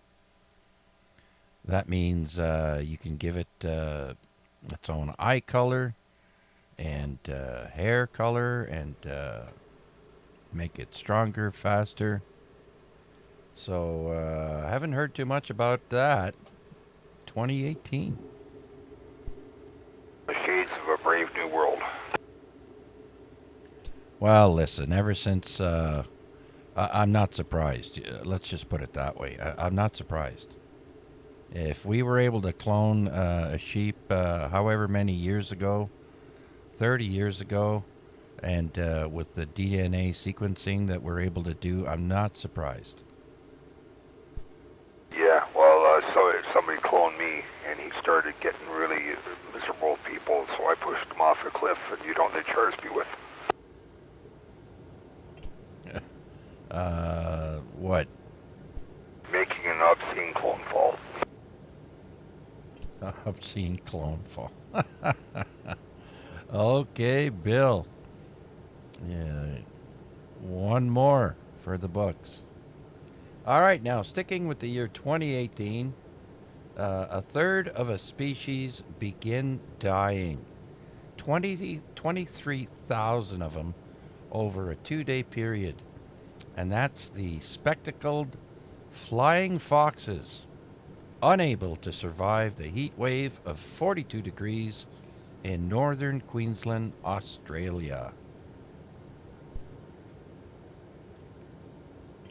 And that's it. I'm done. We're at the end of On This Day. I hope you all enjoyed the fun facts that I brought to you. I had a ton of fun researching them and telling it back to you. And with that, do we have any last-minute check-ins or any questions or comments? Please come now. Should we extend the AREG show for another hour? We'll put it in the suggestion box, Huey. Maybe even an extra half hour. What do you think? Yeah, it's fun. We should do it. We should do it like all day Sunday or something like that. Yeah, very good. But you know why DJs are only on for 4 hours at a time? Guess the bars can't pay enough. Because it's hard on the voice. Anyways, yeah, we'll keep it under advisement. I think I'm coming down with something. And so, where am I here? Let's go to the top of my list. Thanks for that suggestion, Huey. It's a compliment, and I appreciate it. Let's go to the top of the list, and that's Bill, VE3IUK. Yeah, okay, Chuck, very good, and I apologize for that dad joke. I couldn't help it. I got plenty more. Anyway, good one as usual, Chuck, and thanks a lot for doing it. 7-3 to everybody. All right, Bill, take care, and I hope you're feeling better from your fall there. How you making out? Yeah, seem to be getting better. Just still some pain in my upper back, and my neck's still a bit stiff, but it's getting better. All right, glad to hear it, Bill. All right, let's bring in Mark. Victor Alpha 3, Mike Hotel Victor. 7-3 round, Mark. Yep, still here, Chuck. Very enjoyable. Thank you for doing it, my friend. We all enjoy and we look forward to Wednesdays when we're home and able. If you're taking suggestions, maybe you could be like Bill Maher there and have an encore segment for 30 minutes, call it overtime. Just a thought. Everybody have a great rest of the week. I'll let you pick up the rest. VA3MHV 73. Okay, very good, Mark. I'll take that as a compliment as well. And I'll put it in the suggestion box. Very good then. It is a lot of fun, isn't it? All right, so let's go to Mac. Victor Alpha 3, India Mike Whiskey. Mac, come on in. Yes, sir, Chuck. Just remind everybody that the suggestion box is strategically placed directly overhead of the recycling bin. So, yeah, we will evaluate each one of your suggestions as they fall into the blue bin. 7-3s, one and all. Thanks for doing this one, Chuck. Certainly appreciate it, as usual. All right, Mac, and remember, folks, tune in tomorrow at 7 p.m. Mac will be hosting the Lake Ontario Radio Club on the simplex frequency of 446.125. No repeaters. Thanks, Mac. Let's bring in Wade next. Victor Alpha 3, November Charlie Alpha. VA3 CJZ, VA3 NCA. Yeah, thanks for doing it yet again there, Chuck. Always reliable. 7-3 to you and all. You did mention there the Raspberry Pis. They are very cool little devices, not very expensive for what you get. I have a few of them. One of the best little ham projects you can use for them is with another device that you can get off of AliExpress. You can turn them into a DMR or D-Star or Yaesu System Fusion hotspot that you run in your own house, a little repeater. So I have a little guy doing that, sitting over in the other space. It's also really easy to interface and do all sorts of fun projects with. So yeah, the Raspberry Pis are fun little devices, and they're pretty cheap for what you get. You get a lot for them, and they're two basic sizes. One is about the size of a credit card, and one, if you can believe it, is smaller than that. The Pi Zero. Anyways, if you come across one, pick one up. They're fun to play with. With that, I'll say 7-3, and I'll remind everybody who's listening, if you're on the YouTube channel, please like and subscribe to Chuck's channel. VA3NCA, back to you there, Chuck. Thanks for doing it. All right, absolutely, Wade. Thank you so much. And yeah, you know, I've heard of many people using the Raspberry Pi there, but I have not really looked into it. But I'm thinking I certainly will have a look. Thanks for that, Wade. Have a great rest of the week. We'll talk to you again soon. I'd like to say thanks to the YouTube check-ins. Wayne B., Victor Alpha 3, Fox Mike Bravo, and Matt, VE3 Sierra Mike November, and Albert, VA3 BT, and anyone else that I've missed. Thank you for your check-in and participation. Much appreciated. I have VE3 KDT next. Good evening. Again, yeah, thanks for doing the net. It was very entertaining as always. Yeah, on another one, I didn't have the original Raspberry Pi, but I think the first one I got was a 3B. I've also got a couple of zeros. I picked up a 5 a while back. Interesting. But yeah, that's about all of them, and I think I still got the 3B as well too. They're fun little computers to play with. Yeah, I'm definitely going to have to research those and check it out. Sounds like a lot of people find good uses for them. Okay, Noel, thank you for your check-in. And do you get the boys this weekend or next? Yeah, they're coming again this weekend. I'm hoping I'll be fully back up to myself by that point, and just in time for them to share some more germs, I'm guessing. But no, I'm looking forward to it all the time. Well, Noel, I think now that you got sick from them, you're good for the winter.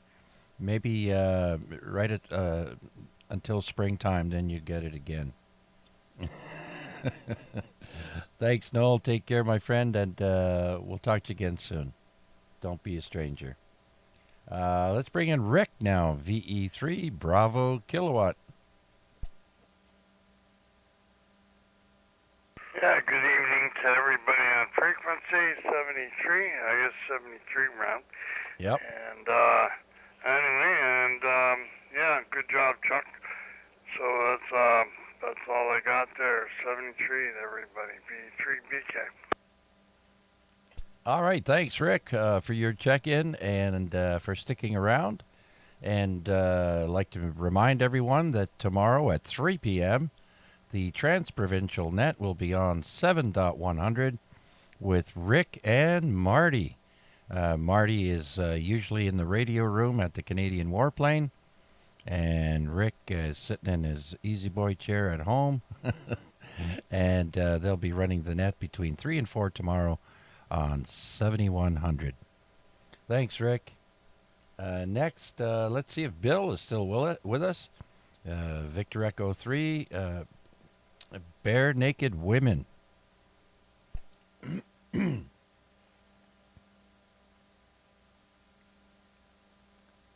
All right, Bill is otherwise occupied. Thanks for your check-in, Bill. Let's bring in Larry, VE3 LBI. Still here, listening along. Thanks for doing it. Interesting things. Always, I like the trivia stuff. Always find that quite interesting, Chuck. All right, I'm glad, Larry. Well, that's why I do it. You guys like it, so keeps people entertained, intellectually stimulated, and sometimes a couple of funnies fall in there as well. So it's a bunch of fun, Larry. So thanks a lot, and we'll talk to you soon, my friend. Take care. Yep, hope to hear everybody Friday night if they got an opportunity. End of the week, 8 o'clock. ZOE Reg 2 at 8 o'clock. I'm your host, VE3LBI. Hope to hear people on there if they wish. And hopefully the weather will be decent enough that people can get home. We can get on there. Yeah. I don't think we're going to get much at all, Larry. It usually skirts right by us and hits everyone else. But in any case, yes, I forgot to mention the ZOE Ragchu, which is on the VE3 ZOE repeater on Friday at 8 p.m. Join Larry and the rest of the gang. And Mac will be streaming that net on YouTube. So just type in VA3IMW and look for the Ragchu net on Friday. Thanks, Larry. Next, let's go to Steve if he's not drowning in his bowl of shreddies. Victor Alpha 3, November Foxtrot Golf.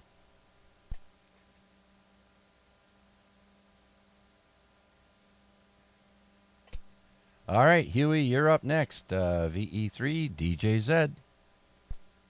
Oh, I feel like popcorn.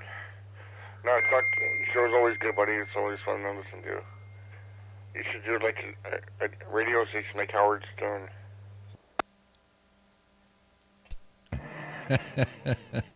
Well, thanks, Huey. Yeah, I'll put that in the suggestion box too.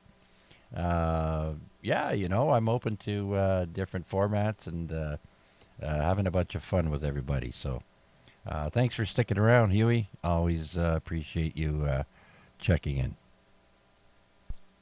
We have to get you an FM transmitter now, so we go wide FM, so you go miles. Yeah, you've got the capabilities. How about your neighbor? Is he around? VA3 November Echo. Kevin. Yeah, it's still listening along here, Chuck. Good net there. Probably going to go see what's on the movie channel there. Have a good one, everybody. VA3 and E73. All right, Kevin. Thanks for checking in and sticking around. Glad you enjoyed it. Take care, my friend. We'll talk to you again soon, I hope. How about Vanya? Is he still there? Victor Alpha 3, X-Ray, Lima Juliet. I don't think so. How about Vern? Victor Alpha 3, Charlie Romeo Foxtrot.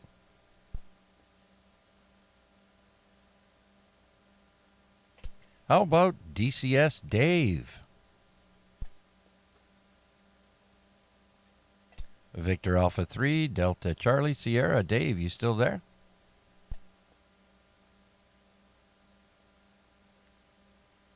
Oh, that's right. He was mobile earlier, and he ate too much, and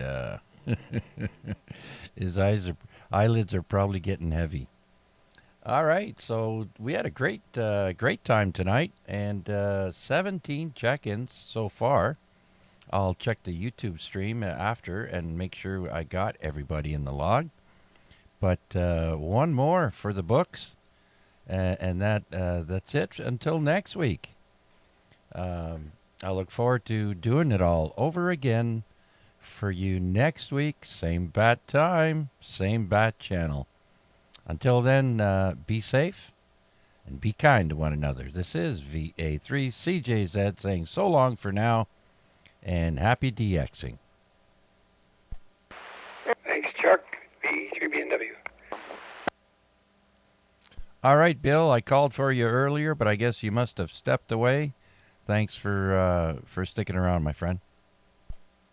Oh, not a problem. I was going to mention, too, since you're pretty close, since this time of year, I have a little FM transmitter I put out for Christmas and plays Christmas tunes. So if you happen to be in my neighborhood, type in 90.1 FM, and you might be able to hear it. I just built, I've actually built it a few years ago, a J-pole tune for the frequency, and put a watt into it, and it seems to work all right. 90.1 FM? That's correct. All right, I'll have to tune in and see if I can pick it up. Very good, Bill. Thanks again. And there was someone that doubled with you. Is there another comment? Go ahead. Victor Echo 3, Charlie Echo Uniform. And look at the late check-in. You made it, VE3, Charlie Echo Uniform. Come on in. Tomasz. Oh, good evening, Chuck, and everybody else on the net there. Yeah, it's good to get in there in the last minute there. Wednesday nights I play cards at the seniors place there.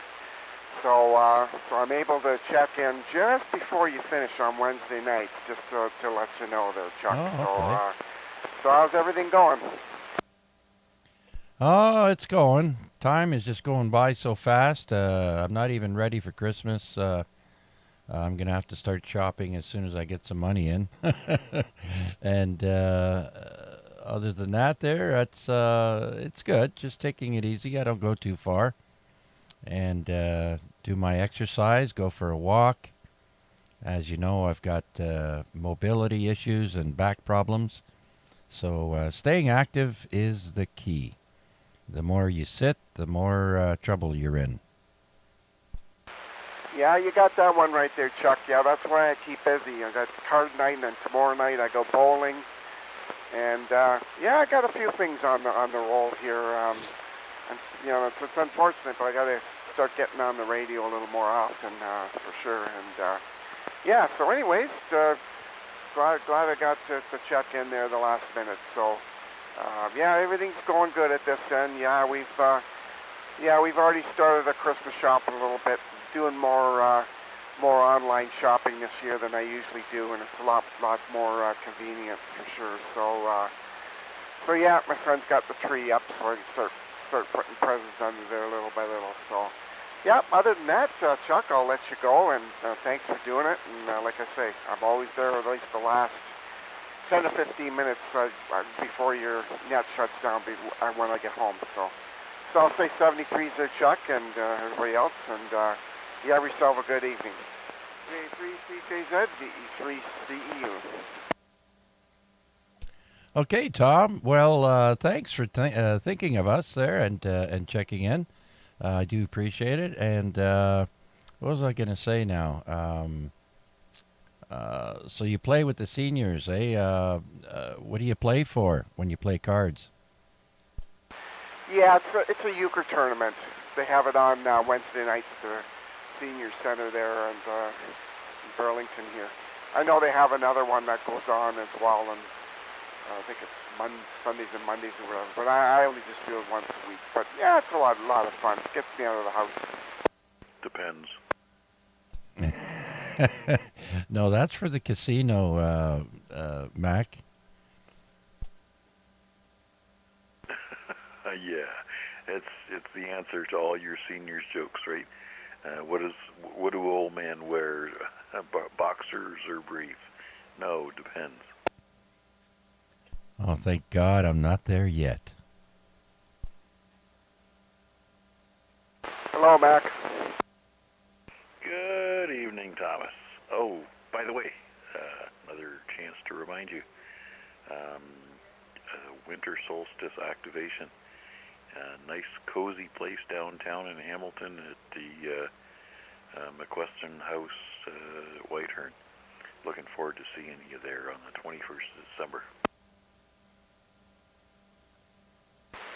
Sorry, where was that? McQuestion House. It's right behind City Hall. 21st of December. Oh, what time's that? Oh, you know, bright and early, 11 or 12 o'clock, you know, typically with the winter solstice activation, we go a little bit later just to make sure that Mother Nature's warmed things up for a bit for us.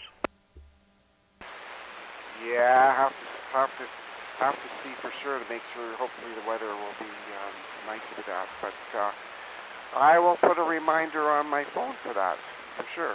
What day is that? What day of the week is that? Saturday? All right, and bring your own depends. 7-3s, guys. 73's, Mac. I'm 73's there, Chuck. Have a good evening. All right, Tom and Mac and everybody else, have a good evening. And that's a Sunday. The 21st is a Sunday, Tom? Okay, got it. All righty then. Any other questions or comments or check-ins for this late running net? Come on in.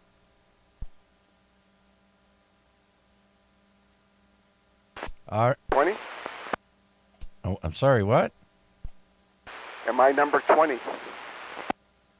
Pretty close. I think you're number 18, Tom. Let me double check here. Yeah, number 18, and I've still got to check my YouTube, see if there's anyone I missed.